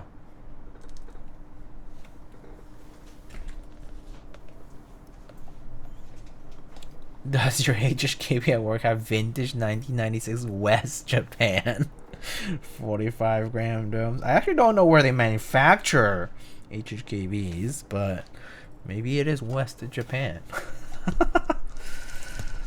Alright. Very nice. Just saying, you may get a lot of questions if you bring that in. That is true. That would definitely warrant a good number of questions seeing a nice board like that. I think the HHKB is pretty low key. I think any Toper board tends to be on the low key end of things, so it's just okay. Take bets on how long till someone asks, where's the numpad? How do you use that on your keyboard at work? I'm sure it'll happen at some point. Yeah. I want to get into more into experiments at work. I haven't actually physically plugged in a detector in years. Oh, really? I'm doing like device work stuff, so I pretty much stand up at work a lot. Well, I mean, I will be more. This week's been onboarding, so mostly just training stuff, so a lot of screen time, but like, you know, like looking at a screen and stuff and documents, but I feel like I won't be doing that as much for my actual roles. Out of curiosity, in your experience, do you know why it takes so long for a keyset to be run and grouped by a manufacturer like DCS Windbreaker R2 and DCS Dolge? It's interest in the community and timing. Like, you can't just run a GB because you also want it to do well. You want to hit MOQ. You don't want just the base kit to hit MOQ. If you have multiple kits, you want everything to hit MOQ. You want it to do fairly well. You want to make sure everything's planned out. So it's like getting all your ducks lined up is a process. There isn't always a high demand for things in the community, so it takes time. Oh, hello, Kim. Hello. Thank you for the raid. All right, let's solder.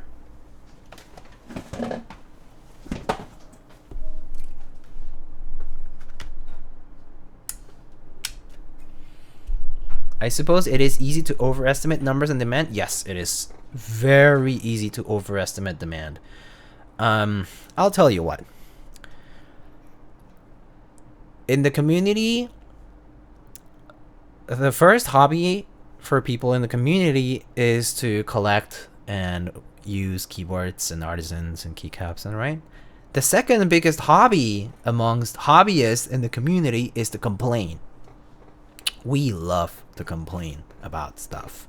Oh, why is the kit so shit? Why does it have no R3 page up and R4 page down? That's not canonical 65%. Oh, why does it not have 3 key 40s? Oh, why does it have no numpad 00 key, which I will never, absolutely never use? And why is it okay. We love complaining. And happens to be that the people who complain also aren't representative of the people who purchase. So a lot of activity on a thread is not indicative of actual market demand. So you might have a lot of participation, but it doesn't necessarily mean that people will buy the product that you're making. And so people get a little insecure about that. And it's hard to gauge when is the right time for everything. So yes, that's why it's hard. It's difficult. And you might design a very nice looking keyboard like this one or other ones, but they might, do well sometimes because it was just the right time of the year. Other times it just wasn't, or maybe something else that was very competitive ran at the same time, or maybe people just didn't have the money to spend. So not much demand by that reason alone. So yeah, it's very hard to predict.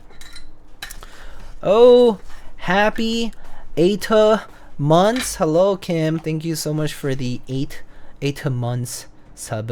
Hello. Dr. Killswitch, when is a 500 cm build stream to save the date? I have no date yet because it needs to. I haven't been sent it yet. But yeah. Why is there no R5? That's me. Can you please do R5 bottom row? R5 bottom row would be very cool for every key set. I love GMK. I love Cherry Profile R5 because it imitates OG key sets. And R5 would be nice to have in anything not beige, not wob, and not dolce, because those key sets... actually, dolce never had R5, but I did make dolce R5 for that reason, because dolce never had R5 in vintage. And so that's why I believe R5 is cool as a profile in other colors. Like, I would love to see key sets that are very colorful, like, Handerbite or whatever, like with R5. Because it's cool to see something that was unique to vintage sets now in modern sets. And I think that's why R5 is cool. But anyway, that's my agenda in terms of R5. I love the R5 bottom row for Cherry. I think it looks super cool, and has no repercussions on how it feels, in my opinion, but that's just me. Some people have different opinions about it. Some people are like, oh, if the board is win key or win keyless, then I need to do R4 or R5. If the board has 7.8 degree typing angle, and if it's blah blah blah blah blah blah blah blah blah front height, then I cannot use R5. It's like, okay, I get it. Everyone has their preferences. So, I understand. They're like, oh, if it's 11 degree angle and it's a TKL when keyless, then I must have R5. If I have R4, ew, doo-doo crap. So, yeah, whole lot of that.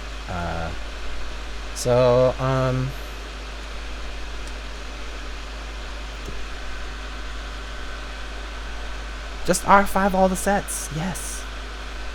I mean, I know realistically though that is not likely, and I actually think the more important consideration of R5 in terms of key sets is not theming, is actually cost. R5 does actually cost more. If you quote the same set through GMK with R4 and the same exact kit with GMK with R5, they will charge you more for R5. So you essentially have to raise the cost of that kit by using R5. So that's a given. That is unfortunate, but we don't make that decision. That's GMK's choice to charge more for it. That's up to them. And so, yeah. R5 as a cost comparison is a very fair reason to not do R5.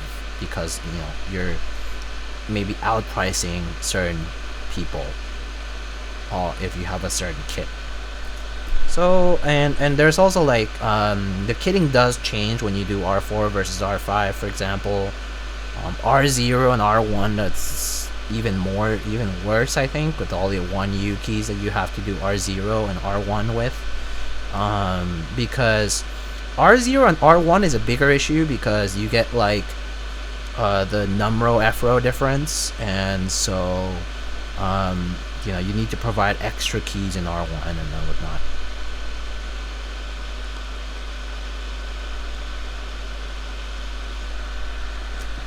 I've been gone for a while. Are there R5 blanks in stock anywhere? Blanks? No. No way. I don't think I've seen blank. No. Actually, no. No, I don't think there's been any cylindrical, like, cherry profile blanks run by, like, through GMK. I don't think there's been any. So, yeah, I don't think you'll find that.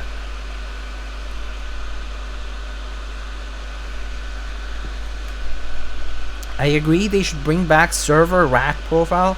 Server rack profile is like almost like Uniform R3. I think it's like 223334. I say 223334 or something like that. I actually don't remember what the exact rack profile was. I think it actually depends. And some of them is like more Uniform R3 like, and some of them I think it's a mix of 2s and 3s. Right? I don't remember. There's the 1800s that have quote-unquote server rack profile. Is basically the 1800 boards that were on like server racks, and because they have to fit in such like essentially like very narrow, like height-wise, very narrow drawers, they would have to use the narrower profile rows. Do you have any keyboard projects planned? Dolchar 5R2? Dolchar 5R2? That may be happening, yes.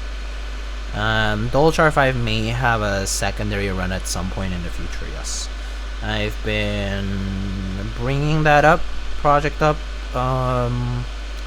with some people, so it is possible. I don't know if it's gonna be anytime soon though. But it's definitely a conversation I've been having. But do I have any specific ideas though, like original new things? Not yet. Not currently. There were a few other there was 1 or 2 other projects that I had in my mind that I did want to run by someone I know. And that hasn't yet happened, but I might bring that up again, but it might not be the right time. I think if it's like a boring set, it's unlikely to do well these days. There's just so many sets now. Yeah, so right now nothing very concise, nothing on a timeline at least. Yeah.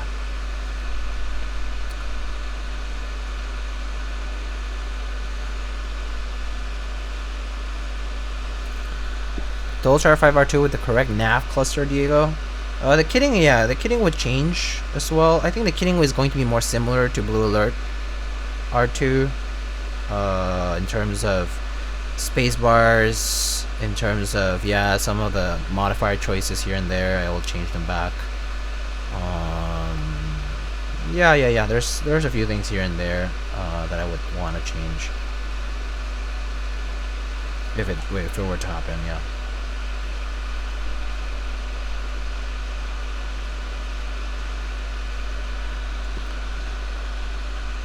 I have R5 on 6.5 degree and 8 degree boards, and it's great on both. I agree myself. I also have I think I had Wob Red Cyrillic on my Koala, which is like 5.5, and I have, you know, like Beige, I think, on like a 9 degree board, and it looks fantastic.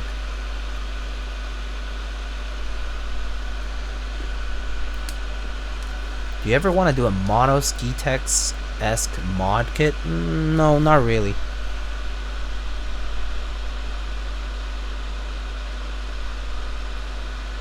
Not really interested in mod kits, to be honest.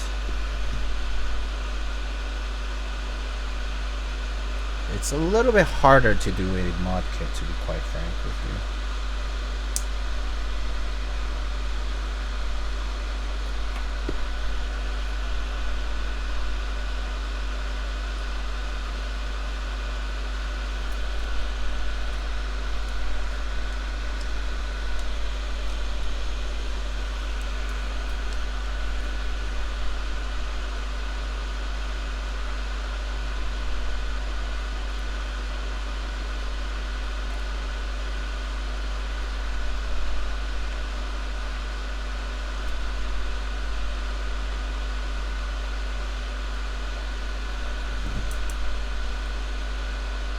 I remember McLovin PCBs used to have really massive pads on them, but I have a feeling their diameter of their pads actually got changed, so they feel a little different to solder on.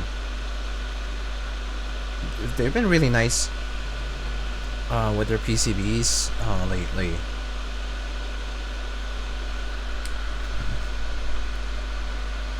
Just like really cool solder mask choices here and there, and I feel like they just kind of got it pat down after so many runs of things.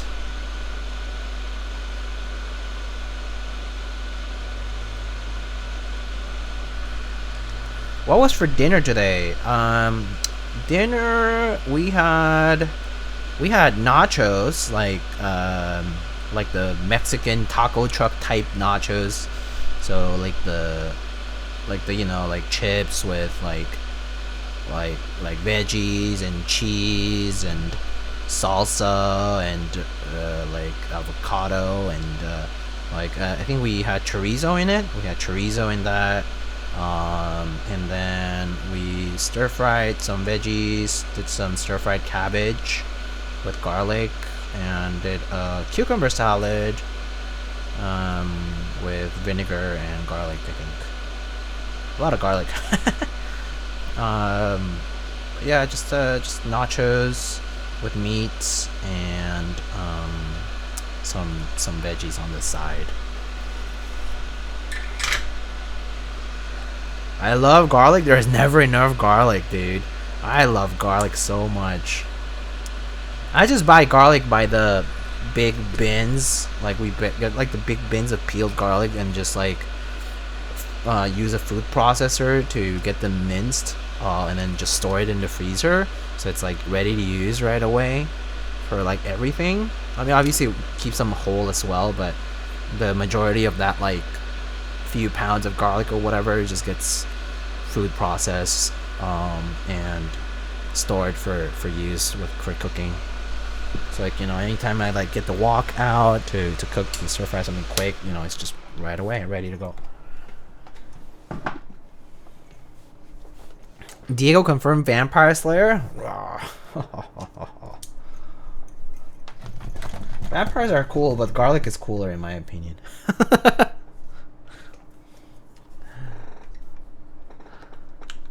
Okay. So let's get on to it. So I don't have GMK Tiramisu casual taupe enjoyer. That's a good pick though. It's a nice set. I do not have tiramisu, but maybe if there's something similar that you might like. Okay, so I need to. So gaskets go on the bottom case. Is my okay? Hold on. I need to check my understanding of this build. So I'm looking at the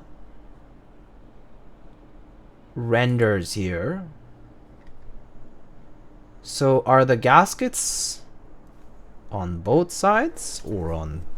Let's see how many gaskets we have.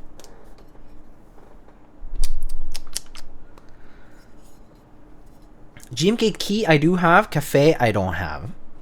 So let's see. 1, 2, 3, 4, 5, 6, 7, 8, 9, 10, 11, 12, 13, 14. 2, 4, 6, 8, 10, 12, 14. Okay, so one-sided, I assume.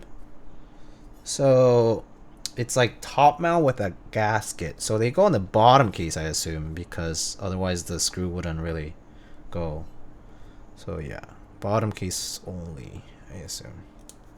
Gaskets only go on the bottom case while the plate screws directly to. Okay, so I was right. Okay, cool. So gaskets on the bottom case.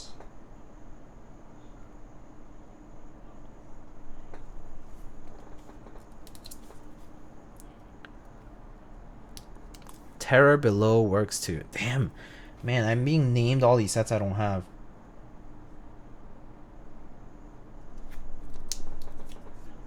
Is Terror Below that like greenish one, the Cthulhu one? I don't have it. I remember making a reading of GMK Terror Below's Cthulhu inscription somewhere. It was during my, I think it was my first subathon or second subathon. I don't remember. I remember there was the GMK Cthulhu run. I mean GMK Terror Below run, and there was like some Cthulhu text, and I read it out loud, and it was really funny. GMK Copper I do have, yes. I do have GMK Copper.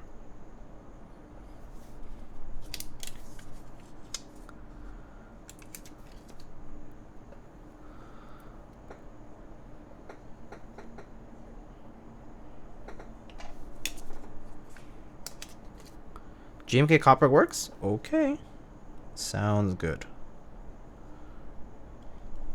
Copper will look pretty good on this, yeah.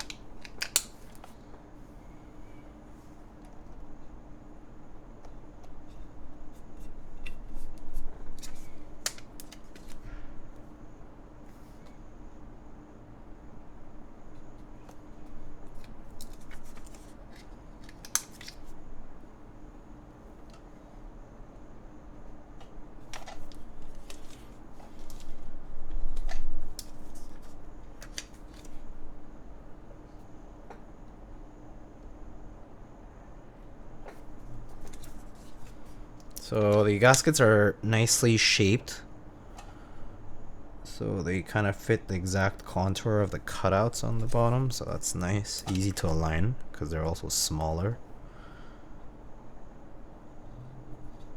Let's see how this gasket with top mount works out. So okay, so that's that, and then we get top mount on the plate here.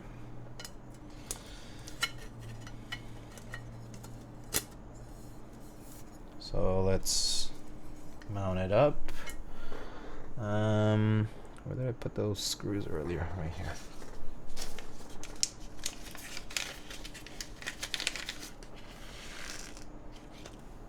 Okay.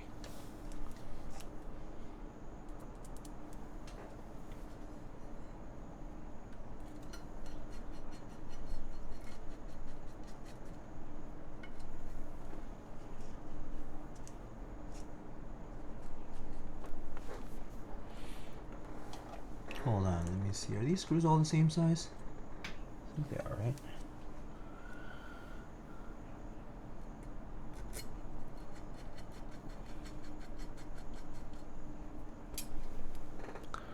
Congrats on the first week of job. Thank you. Hey, LFK. Thank you, thank you. It was just, it was quieter, you know, just onboarding.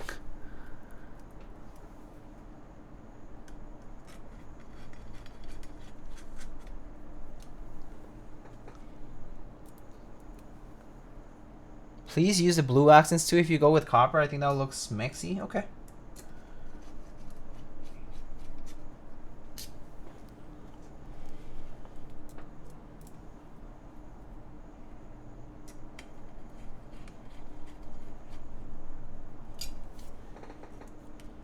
Is it remote or on-site?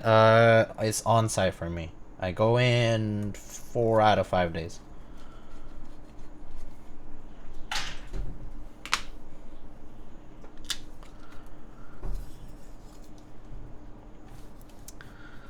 All right.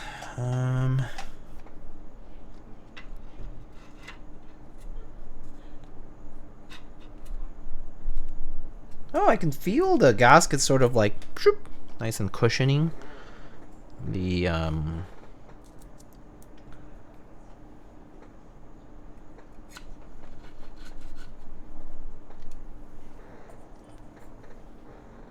Do you know any boards that support 4.5U space? Oh boy, JIS layout basically.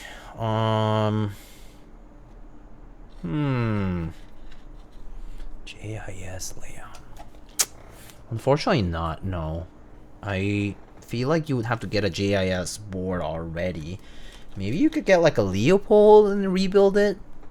Like is there like a GIS layout Leopold or something like that? Not like MX though, like not Topre.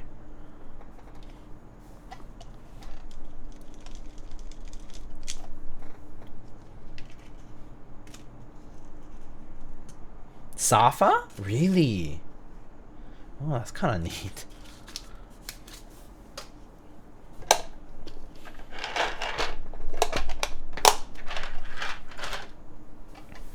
All right, we got this going.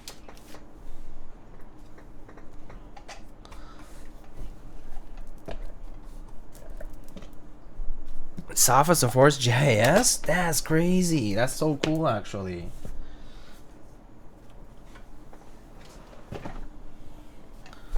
All right, that diamond badge on the left looks pretty nice. Yeah, pretty cute actually. Little copper, little badge made out of copper here on the left side. Come on, focus, focus. There we go. That brown anno is cute. Yeah, this is called the desert taupe color, and it's looking pretty nice. It's pretty sweet. Love a good brown anno. Yeah, same. All right, let me get that GMK Copper set out.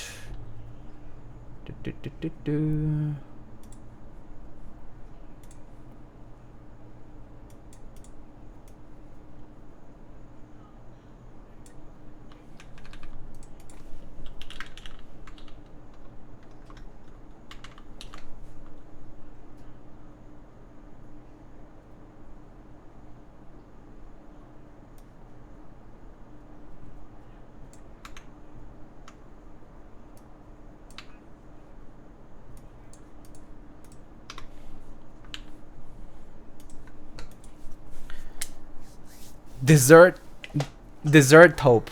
Yes. Chocolate. Tres leches taupe. Alright, let me get GMK Copper. Dessert is good. Dessert is good. I hope it gets renamed to Dessert Taupe for my own and then I get credit for it. Ha ha ha ha. Okay, just kidding. Okay, I'll be right back. Sorry about that.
Okay, so brought some caps here. Let's start with the keycaps here.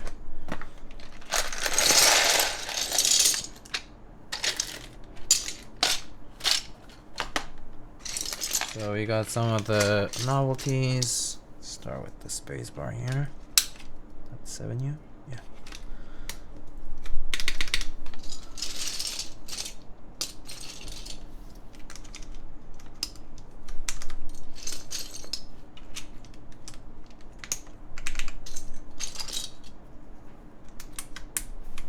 Oh, this will look nice.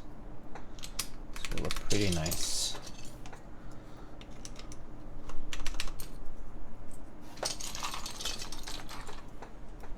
Let's see. It said someone said they wanted the blue accents too, right?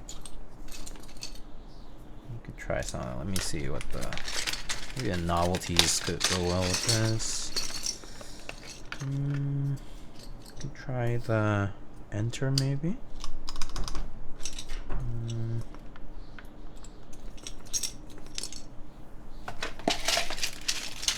Space bars.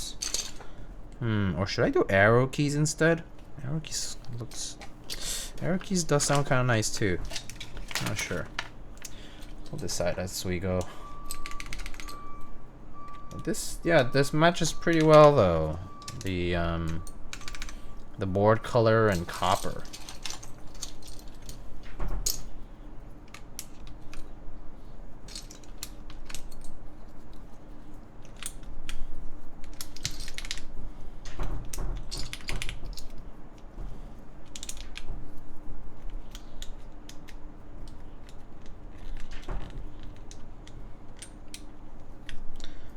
Been like really windy today.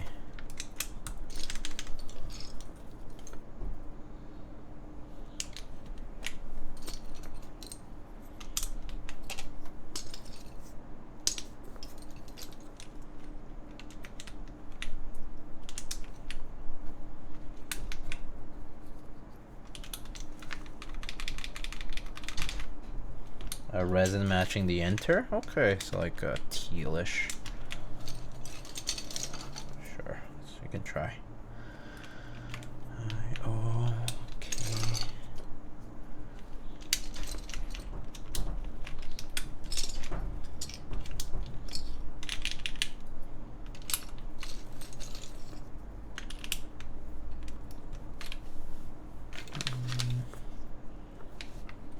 Oh, I can use this novelty. Pretty cool.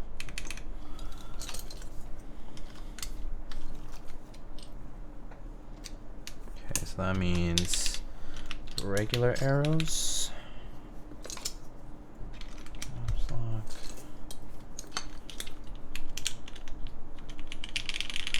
Diego, do you join GMK Rubber Hose? I did. I did. Honestly, I shouldn't have, but I did. Should have just picked it up. Should have just picked it up now. I feel like. It's okay, whatever. Too late now. Too late to regret.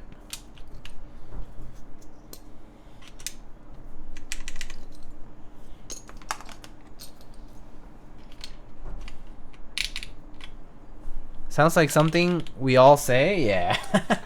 What's up, Elvin? How you doing?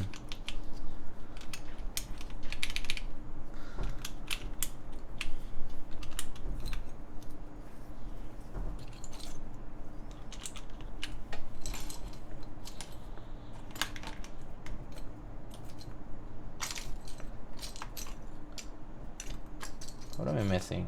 A? It's not it.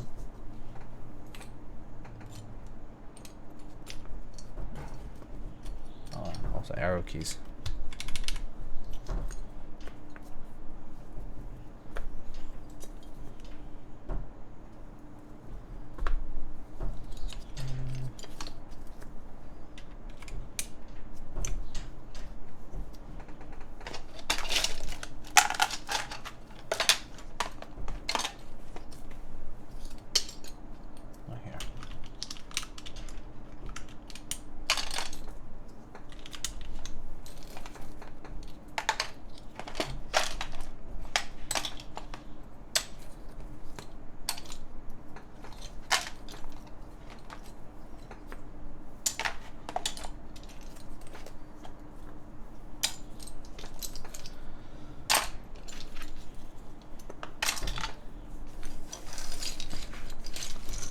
How about you, streamer? All good? Hey, I'm doing alright. I started a new job, so I've been getting onboarded with that. It's been pretty quiet, I would say. I mean, you know, so far. I'm sure it'll get busy pretty quickly, though, to be honest with you. Yeah, it's been good. It's been good. I mean, I'm glad to be working again, to be honest. Sick new job, yay! Yeah, yay! Yeah, no, I'm excited. That's for sure.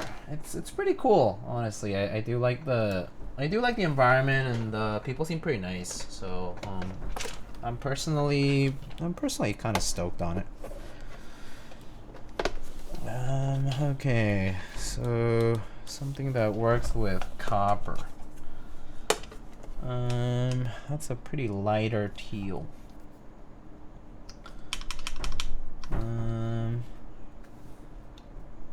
Maybe I'll do the...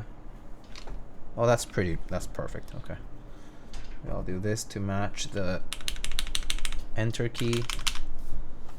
And then... Let's see... I have some copper caps here. They're not like quite perfectly copper, but that's just the nature of artisans. You don't never get perfect matches for everything, but that's fine. We'll deal. So deal with some. This is a Zorb cap, old school. You know, let me see. Do I have maybe I'll go with in a gradient. Brown.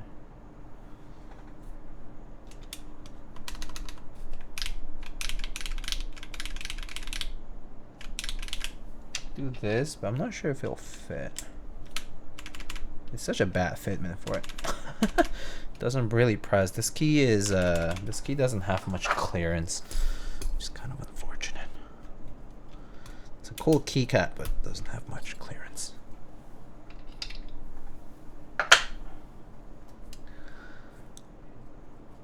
Pennywise, hey man, how are you doing? I'm doing alright. How are you? How are you? We have this one. This is sort of like a cool little ass by Mr. Al Hex. Let's do it. Why not? Why not?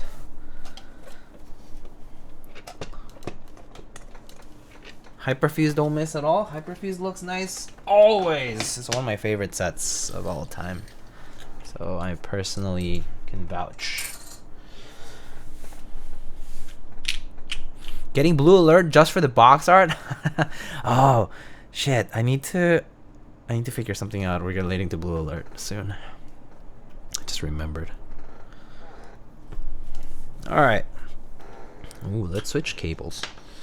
Let's switch over to the darker Lindy. I actually have it right here.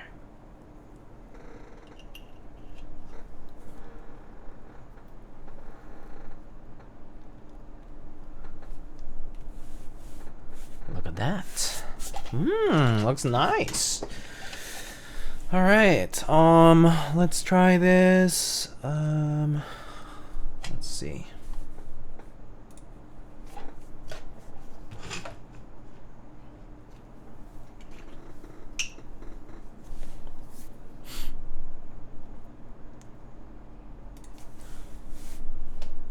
Huh.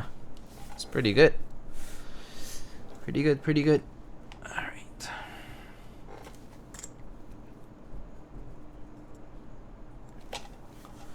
right. Okay. Sweet. All right, let's try typing on this now. So we go to typing and get that window up. All right, music, finish the song, perfect timing. And we now go ahead. All right, let me put the mic over and let's try typing.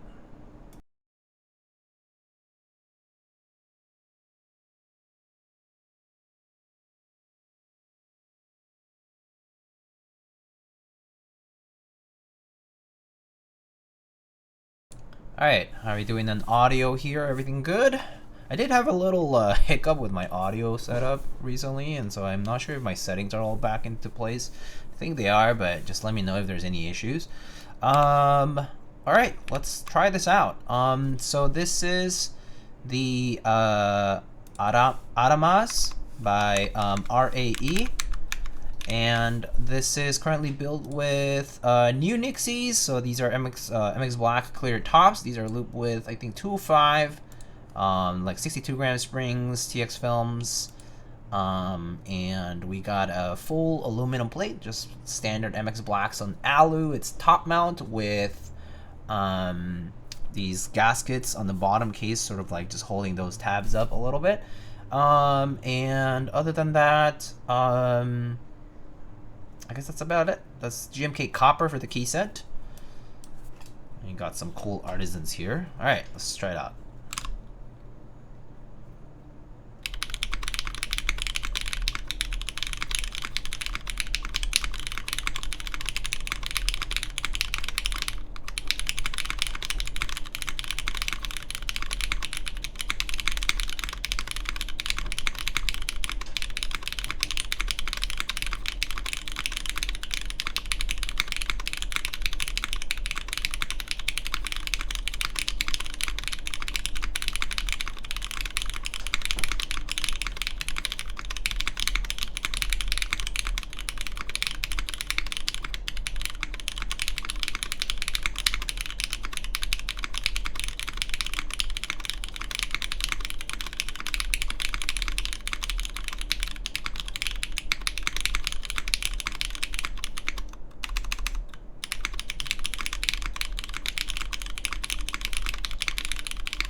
Wow, that sounds great. Very nice sounding build, in my opinion. Very nice. I actually think maybe the gaskets are doing some of that work. I actually don't know how it compares without the gaskets because we have the gaskets on right now. But this is kind of like built as it was intended. And so, pretty nice. Really nice. Definitely has that top mount feel. But the sound is very clean, very nice. Let's listen to the mods.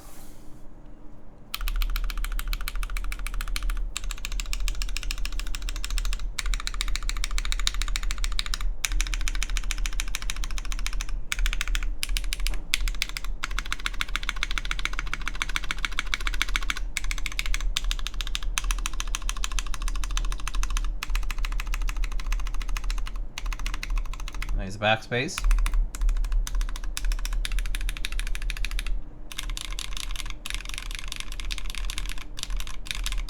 Pretty nice arrow keys.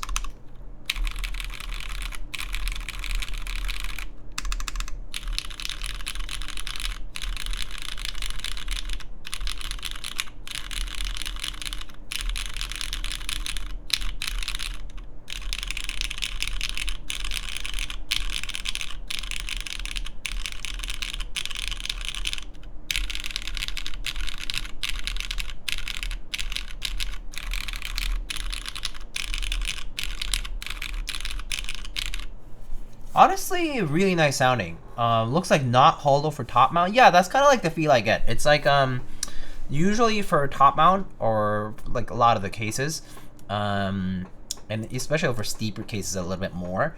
But usually for like the top row, you'll kind of hear a little bit more of that hollowness, especially coming through, especially on top mount. Some of that metallic like contact will like exacerbate that a little bit more. But maybe the gaskets are doing some good amount of work there. To prevent that sort of sound from happening, and so it sounds really good throughout the whole alpha section, and the modifiers sound pretty good too.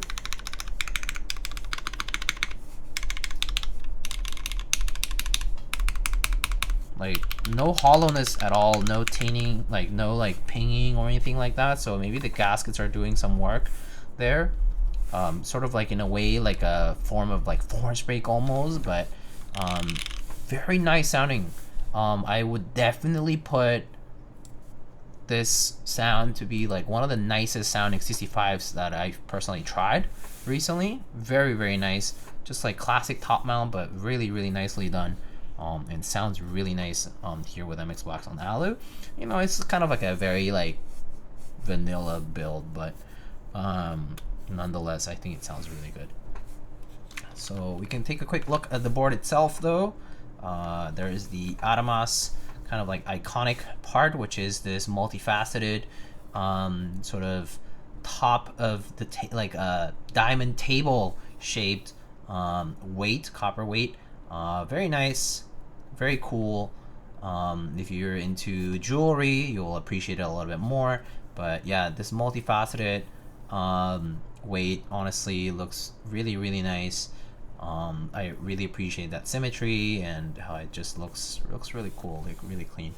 And it does not protrude, as you can see. Like, it doesn't really protrude into the like towards the exterior of the case, like a little bit, just this part like in the middle, like the table portion, like maybe slightly higher, but it's not really like, it won't really like get in the way of things or get, you know, so you know, it's kind of non-intrusive in many ways.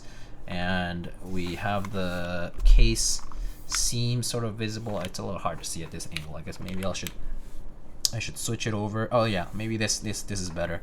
So you can sort of see the seam of the bottom case is visible along the curvature here of the sides. So you will see the seam if you kind of like look at it directly from the side like that. But depending on your lighting, it might appear more prominent or less prominent. But nice and smooth fitment. The fitment here is actually very well done, and so it feels quite smooth to the touch. No protruding edges. There is a sharp edge here at the top case. The top case sort of like tapers off really sharply here, but even then, here I do not feel any kind of protruding edges. These corners are nicely chamfered and correctly, and like here I can feel that it's filleted a little bit to make it a nice little curve. So the radius of this curve here is nice and smooth, so it doesn't feel sharp to the touch. So very nicely done in terms of line work here. I think it was really nicely done. Yeah, personally I think they really grasp the lines really well. So I personally think it's just really nicely done.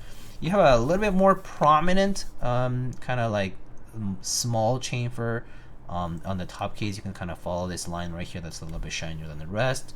So a little bit more prominent chamfer on the top edge of the top case. You can kind of follow it all the way around. So that's like nice and even throughout the entire case. Standard 0.25U blocker here. I mean 0.25, yeah, or 0.5, my bad. And you have a little accent here for the diamond enthusiasts, I guess.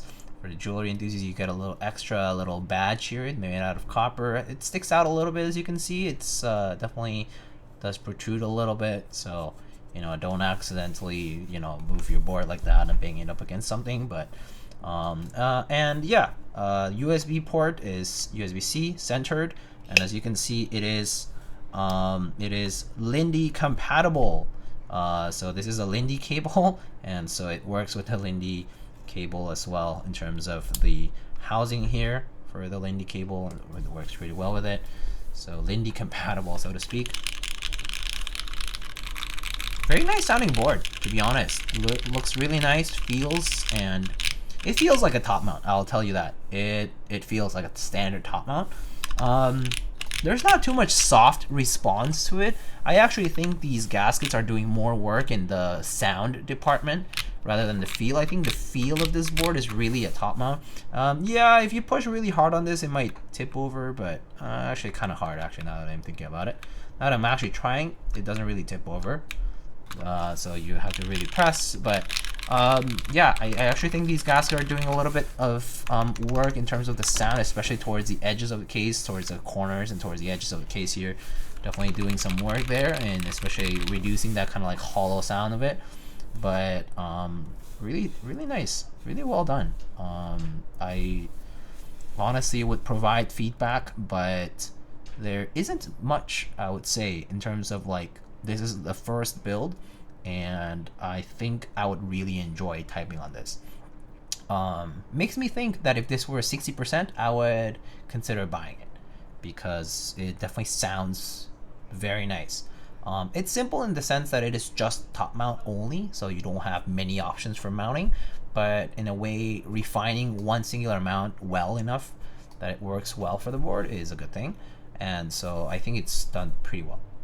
They went with something classic and simple, but they did it pretty well. So if I have to give feedback, I honestly don't think there's much in terms of the feel and sound of the board. I think it sounds really good. So yeah, I mean, the modifiers sound good too. Nice and pop, like there's a decent pop to it. MX Blacks and Alu. So you can imagine, I would say, like, if this is the volume for MX Blacks, I think with long poles you'll definitely have quite a bit more volume in terms of like how audible it is. So it might be a little bit on. I actually think if this were this same build, but let's say I replaced it with like HMX switches or like Obscuras or something like that, it might be a little bit too loud for me, too kind of like high pitch and loud. So I think like MX Blacks right now are probably the right volume in terms of how the board sounds with GMK caps and full Alu here. Yeah, it's not so much on not that muted of a like sound of like the typing sound. So just if you purchase this board and you go with a long pull, I think this might sound a lot louder, at least in person. Yeah, one more sound test, please. Yeah, sure, of course. We can definitely do that. All right, let's see. Okay, let's try it again. All right, so again, top mount with gaskets underneath the plate tabs is what I would call it. That's a whole lot of words, but here we go.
It's pretty nice. The sound of Spacer is not like top mount though. Interesting. Yeah, maybe it's because of the gaskets towards the edges. Maybe it's muting that a little bit, but pretty good. Like a, you know, a little bit of a softer sort of typing.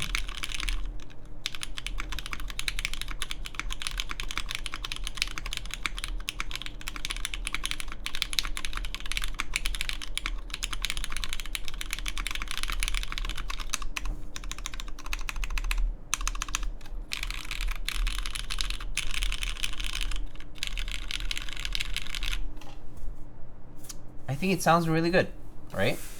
I don't think I'm imagining it, but it sounds pretty nice to me.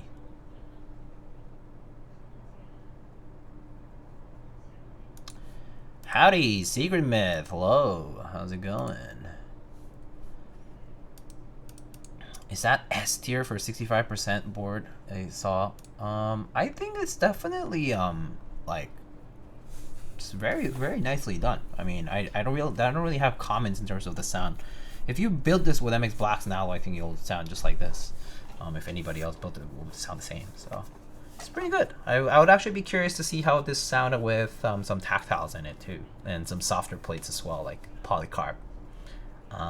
Polycarb, or even like FR4. I don't know. Carbon fiber could be super interesting on this. Some carbon fiber and tactiles could be really nice. Yeah.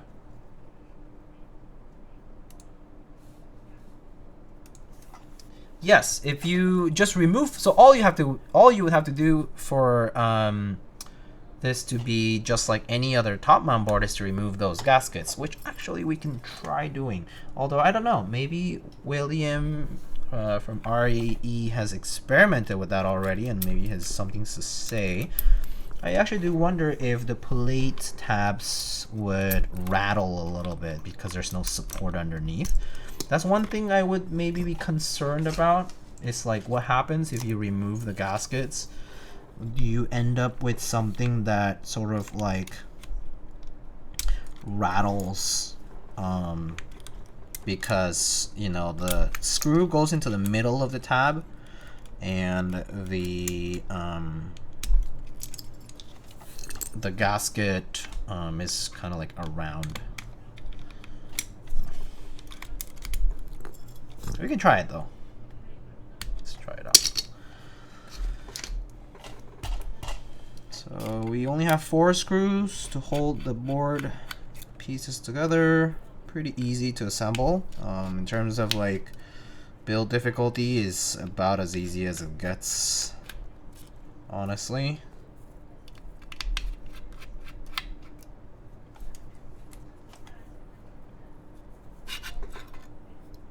There's no daughter boards, so you don't have to worry about that.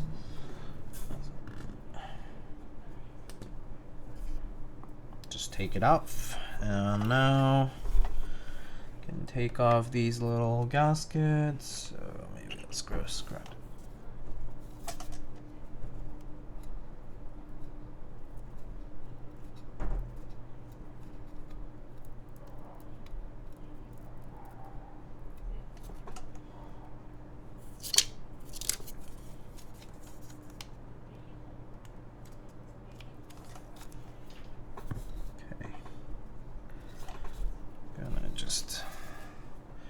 Don't want to use any metal pieces to remove the gaskets. So when you remove adhesives, easier to remove adhesives when you come close to the adhesive. So in my case, I'm just using my fingers to pinch just one edge of the gasket a little bit and then pulling right at the surface of the gasket adhesive with that makes contact to the case.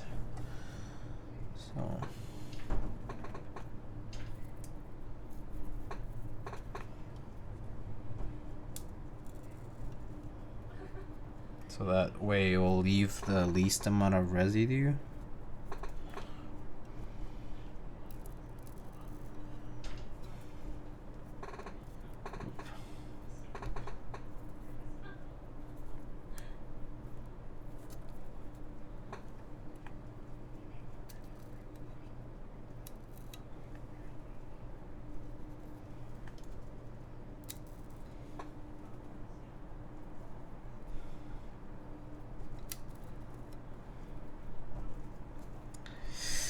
Oh, if I didn't already have a bunch of 65s, honestly, this board is quite nice. Actually, is there a price estimate for this? I imagine there is. I need to look at the interest check thread again if I want to look at the pricing. Estimated pricing.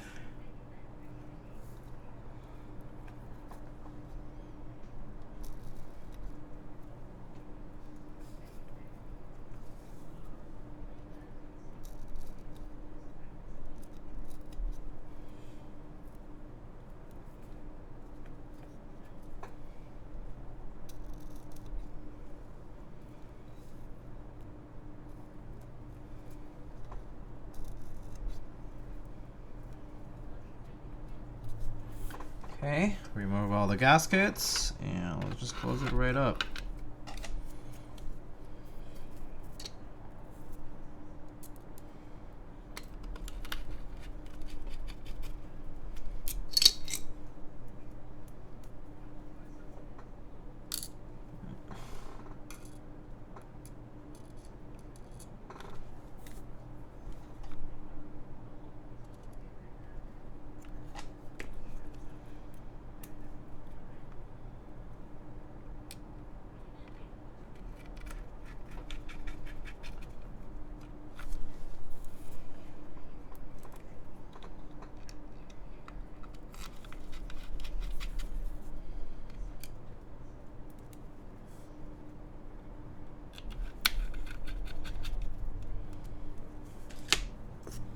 Okay, let's try it out now without any of the gaskets in place. So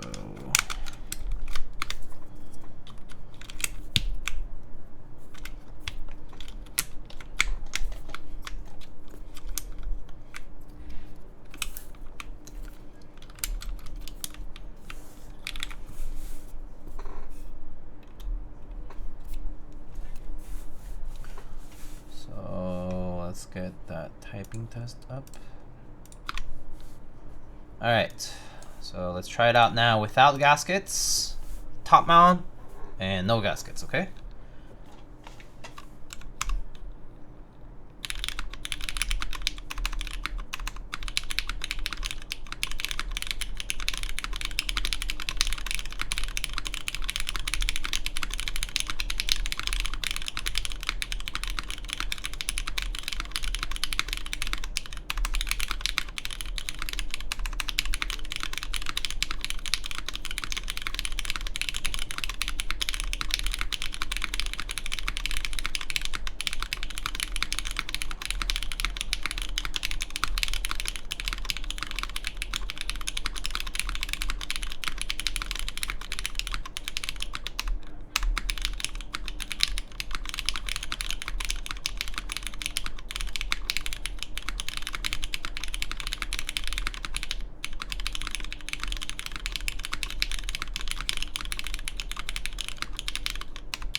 Sounds pretty nice still.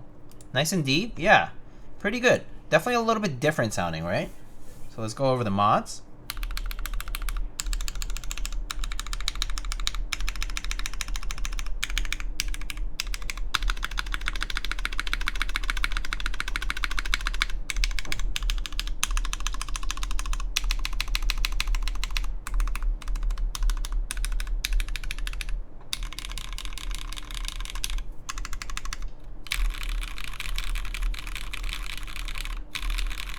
Now it has that top row, like, more characteristic sort of sound of a top mount.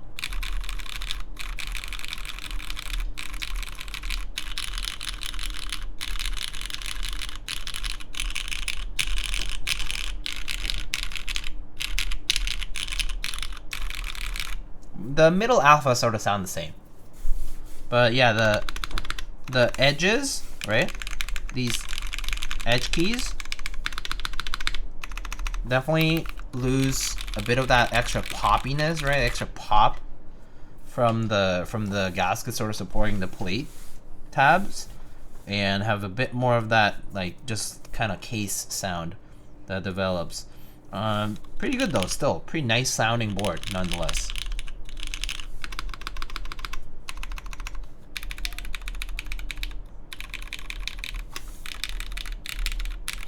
We don't have any foam or anything. Still pretty nice. No ping or weird resonance. So you could run it with or without, depending on your preference actually, and this would sound pretty good too. I think I do like the gaskets on it though. Kind of different, and the sound is more is nice and even, and it's just pretty nice. I actually really like how it sounds with the gaskets. That said, it's a good top mount nonetheless. So if you just want to run it top mount with no gaskets, that's totally fine. Yeah, it eliminates all that extra vibration that happens in the case. And so yeah, Elvin, that's exactly right. But I do think that if you could mix and match. You could do, maybe what you can do is run the gaskets on the top side and don't run it on the bottom side. Then you might get that spacebar sound that's different, that's more characteristic of a regular top mount, but then you might get rid of a little bit of that R1 row hollowness that happens from the case on regular top mount config by using those gaskets to support those plate tabs. So that could be another choice. So pretty cool. Gives you some amount of modular nature to building the board, but It's another way to do it, but it's pretty solid. Pretty solid. All right, so I guess we can just take a tour of the board again, and let's see. We can switch the view here. Let me maybe this can go now, but you can take a look now up close. So let's take a look now. Bezels, you have a thinner bezel on the sides, right? You have thicker bezels top and bottom. They look to be the same. You have a nice soft chamfer along the inside and the outside edges. Not too pronounced, but a nice classic chamfer. Medium amount radius here, not very rounded either. Not too sharp, not too rounded. Just pretty moderate. And then kind of very classic looking. And then we got this little cool little diamond shaped badge, centered port, and we got our USB-C there from the PCB. And then let's tour the back side here again. Come on. We got our little badge portion, and then we got the side profile sort of showing up with the seam. So you can definitely see a seam depending on your lighting situation, right? Maybe if you're running like this, you can't because of the shadow, but kind of seamless like until you like check the sides, maybe the back, but from the front you wouldn't be able to see a seam as it wraps all the way around there. And then have a very simple engraving that says ADAMAS, the name of the board, and then our multifaceted round cut diamond table for the weight, nice and copper weight. And then there's a copper bar that sort of runs the length of the board as well for the weight. And we have 4 screws that support the top and the bottom case pieces, and then shut them together. And that's it. 4 tabs for top mount for the top side of the plate, and then I think 3 tabs along the bottom. Yeah, so you would need 14 gaskets to fill it up.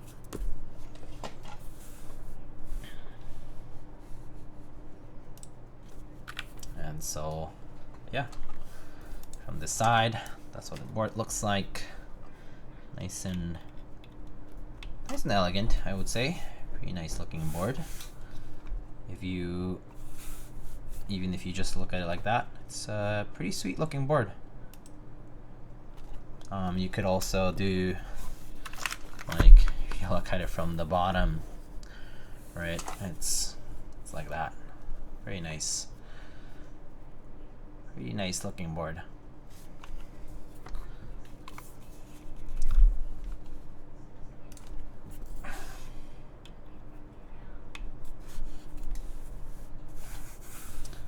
Okay, so any questions, concerns, anything else that y'all want to ask?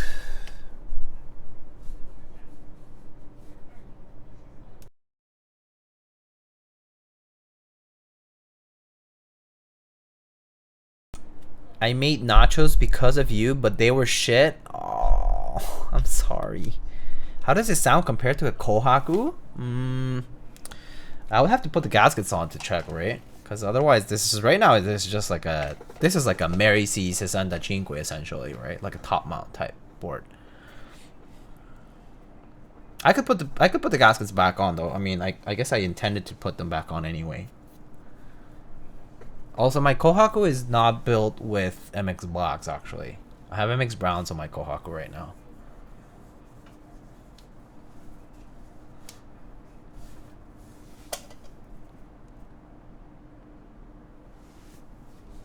Oh, okay, saved. Yeah. I have browns on it right now.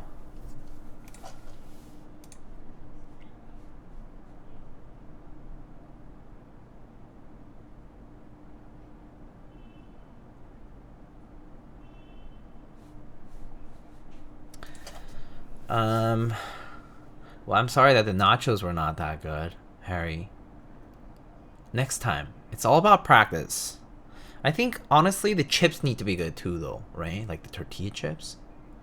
There's a lot of the flavor there. And then whatever you add just needs to not fight for too much of the spotlight, I guess. They just sort of add on top of each other.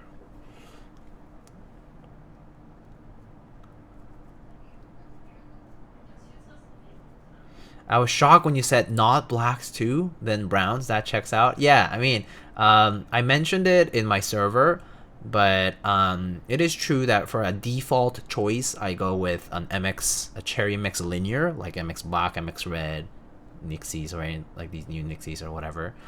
And then as a variation, I will do different pleats, so PC, carbon fiber, FR4, you know, whatever it is, PP, you know, all the other options, half plates, right? And then MX browns, MX clears, or purples, right? The same thing. For more variation, I do have a guilty pleasure. I do like my Gateron linears. I do like my alpacas or silks type of switches, like the JWK linears. I do think they're pretty nice. I'm not a long pole linear person. I think they're just a little bit too loud for me. They do sound nice at first, very like crisp is how I would describe a nice long pole switch, like very crisp, like that kind of sound, and then I get really sick of it. It's like a clicky switch. Clickies are the same to me. I enjoy it for a little bit, and then it grows old on me, and then I'm like, okay, I don't want to listen to this anymore. I think I kind of, in my head, I make an exception for Alps or buckling spring a bit, because I know it's going to be like that by nature, because like a lot of the switches are just kind of like loud. But for MX, I feel like, I don't know, when there's switches like MX blacks or MX browns, where just full travel linears and tactiles that are just a little bit more muted, and then I get that like da da da da da sort of sound from like a nice long pole switch, it gets me. It's enjoyable, but not for too long. I think I kind of get tired of it. Yeah. I'm typing on broken in reds and the corn, so you're preaching to the choir. Yeah, true. I know that when it comes to a lot of my audience, like you guys, it's definitely me preaching to the choir, because I know a lot of you guys use just about the same switches as I do. In fact, all you guys might actually use better switches than I do, because I don't bother breaking in my switches anymore. Like I don't do it anymore, by the way. I just can't bother with it. It's just so much work, and like, or even buying them, it costs more. It's like I don't care. Scratch, it's fine. It's all right. Like there are some like I have some like solid 4 out of 10, 5 out of 10 switches. Those I don't use because they're really bad. Like they're very scratchy, even stock. Even if you lube them, you can hear the sort of like scratchiness. Hate it. But I mean, like a stock Hyperglide type of switch, you know, retooled Hyperglide, MX2A, whatever, that kind of stuff. It's fine. It's good enough. 7 out of 10, good enough. I just got yellows, cheap and goated. Yes. Gat yellows are so good. I do think creams may actually sound better than cherries in the corn. Ooh, creams are solid. I have cream switches in my I have a PC Dolphin, like a PC bottom Dolphin, and I had, for that one, when I was building that, I had gotten those cream dream switches, the broken in creams from NovelKeys. And I had gotten like a batch of them to try out because they asked me to, and I put them in the PC bottom Dolphin with an allo plate, and that sounded really damn good. I really like how that board sounds actually with creams. So creams actually can sound really nice in some builds. I think it's just a matter of finding that build that you like with it. But creams are also pretty nice switches. Just kind of different. It's because creams are that like palm and palm, right? I think they're just very different switches from the rest. They kind of have their own distinguished position in amongst the mini switches out there. How do you loop your browns? Yeah, Tribosys 3204 and whatever oil of choice you prefer using on your springs. I use 105 sometimes. I I cheap out, and sometimes I get this one. This is Victorinox like knife or multi-tool oil. This one's cheap, pretty cheap to get. You can get these vials for quite cheap. It's a little bit like more, it's like heavier, like a very viscous, but it works as an oil. It's a general oil for, you know, for knives and other things, and so this works pretty well for springs too. Might look a little goopy, but once they like kind of like drain down, it's fine. They work pretty well. So I use the Victorinox multi-tool oil for springs. Sometimes 105 too. I have 105 around. So sometimes I'll use 105. Sometimes I'll use that. Yeah, they both work fine though. It's just oil for springs, and once they drain down the spring, it's fine. Minimal amount, you know. Creams were all the hype in 2019, 2020, yeah. When they first came out, when those key cult bills with creams were pretty popular back then. Yeah, creams definitely had that like period, because creams were the first switch advertised to be quote unquote self-lubricating, and that was because of properties of POM material.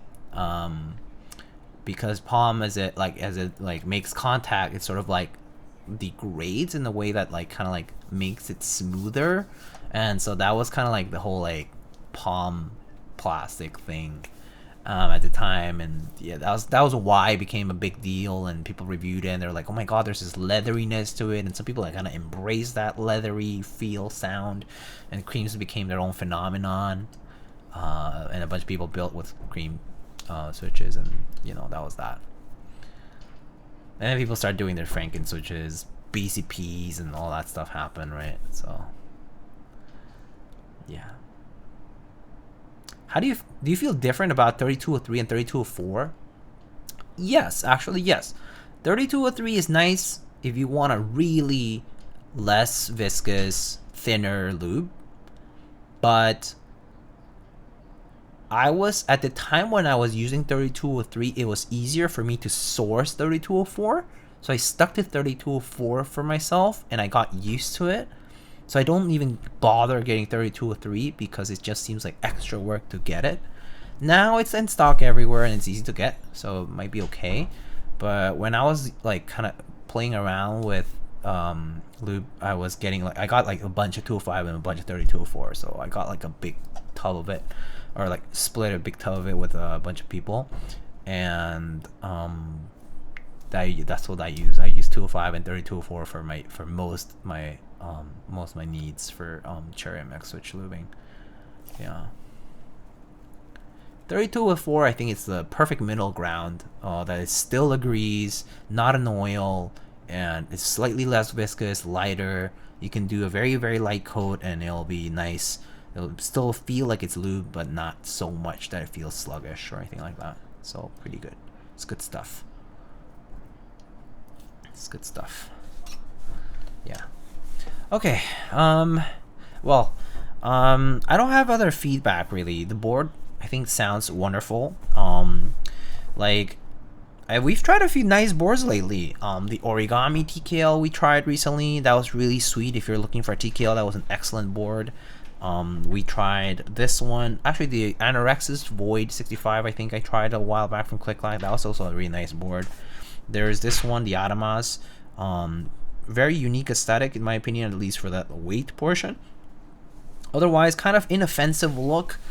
Just has this like nice kind of curve. Reminds me a little bit of that sort of like Leaf 60, Leaf TKL, Leaf 65 sort of look, like with this like curved like side kind of curves in, right?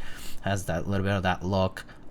Pretty nice, very clean looking board here, the ADAMAS. Very classic bezels and proportions, but sounds great. Very classic top mount sound, and the gaskets definitely do add a little bit of pop, and so that's kind of nice. It's an option, and it seems like both options in terms of using completely classic top mount as well as with the gaskets is possible without any repercussions. So it's, in a way, it's kind of like offering a top mount on O-ring. Kind of gives you two different options for sound and feel, but I think feel wise it didn't make a difference much, really. Not substantial, not to the point where I was like, oh wow, gasket, ooh. No, the gaskets moderated the sound, but did not really modify the feeling of the board. It was not that much softer. No, it was not. It was not, in my opinion. So yeah, the anorexia, weird. It's definitely an interesting designer name. Anorexis. That was a designer. I think that was a designer's name. I think, or the brand name, I guess. But yeah. All right. But yeah, we've seen some cool looking boards and cool sounding boards lately. So if you're in the market for a 65, this is pretty nice. You know, when it happens, it's gonna be, I think, small portion first come first serve, and the rest of it for just regular group buy.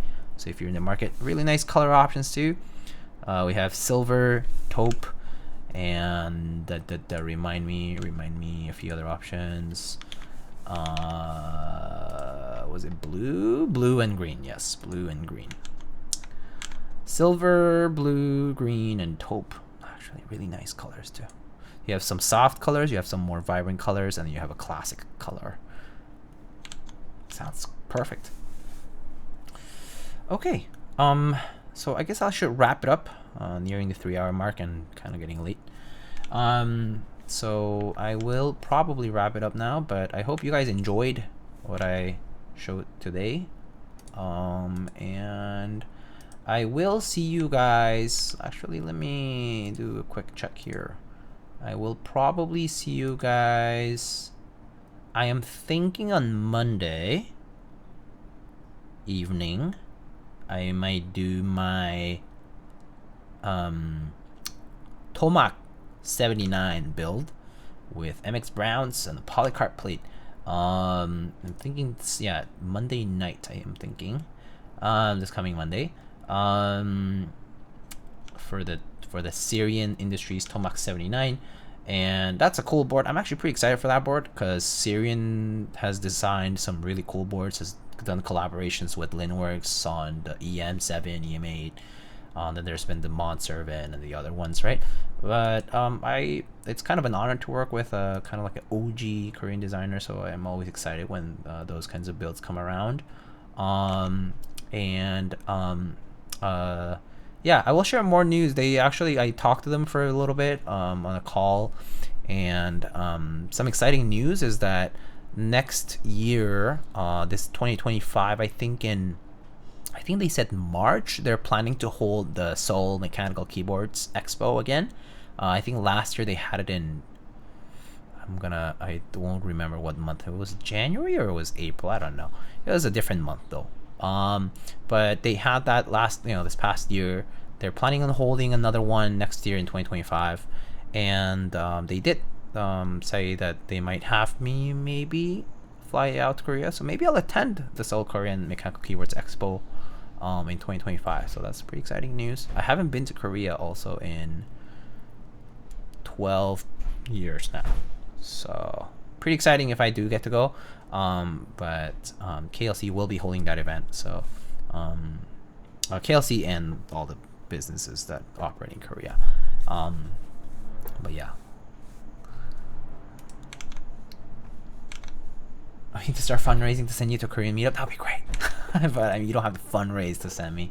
I guess I'll just pay myself. It's fine. Okay, so let's go ahead and check who is streaming. Oh, Patty is doing a QK80 Mark II. Let's see. I think that's it for keyboards. Yeah, I think so. Let's go. We can go rate Patty. All right, folks. Gonna wrap it up here. But let me know if you have any questions. Of course, as always, the VOD goes up tomorrow, and typing sounds and more media photos, later. But I'll see you guys next time. I'll see you guys on Monday night, probably. If not Monday night, Tuesday night. It's one of those 2 days. I will confirm the date as I figure out my work schedule and whatnot and other obligations. But let's wrap it up here.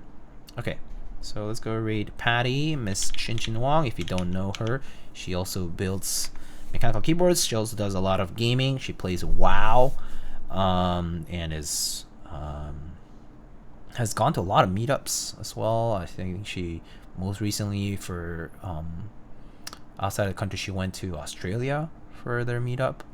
So yeah, go show some support, some love over to Patty. Again, thank you to Kim for the raid earlier, and thank you everyone for stopping by. I'll catch you guys later. Have a good weekend and rest of your evening or morning, and I'll see you guys this coming week. Bye bye. Take care.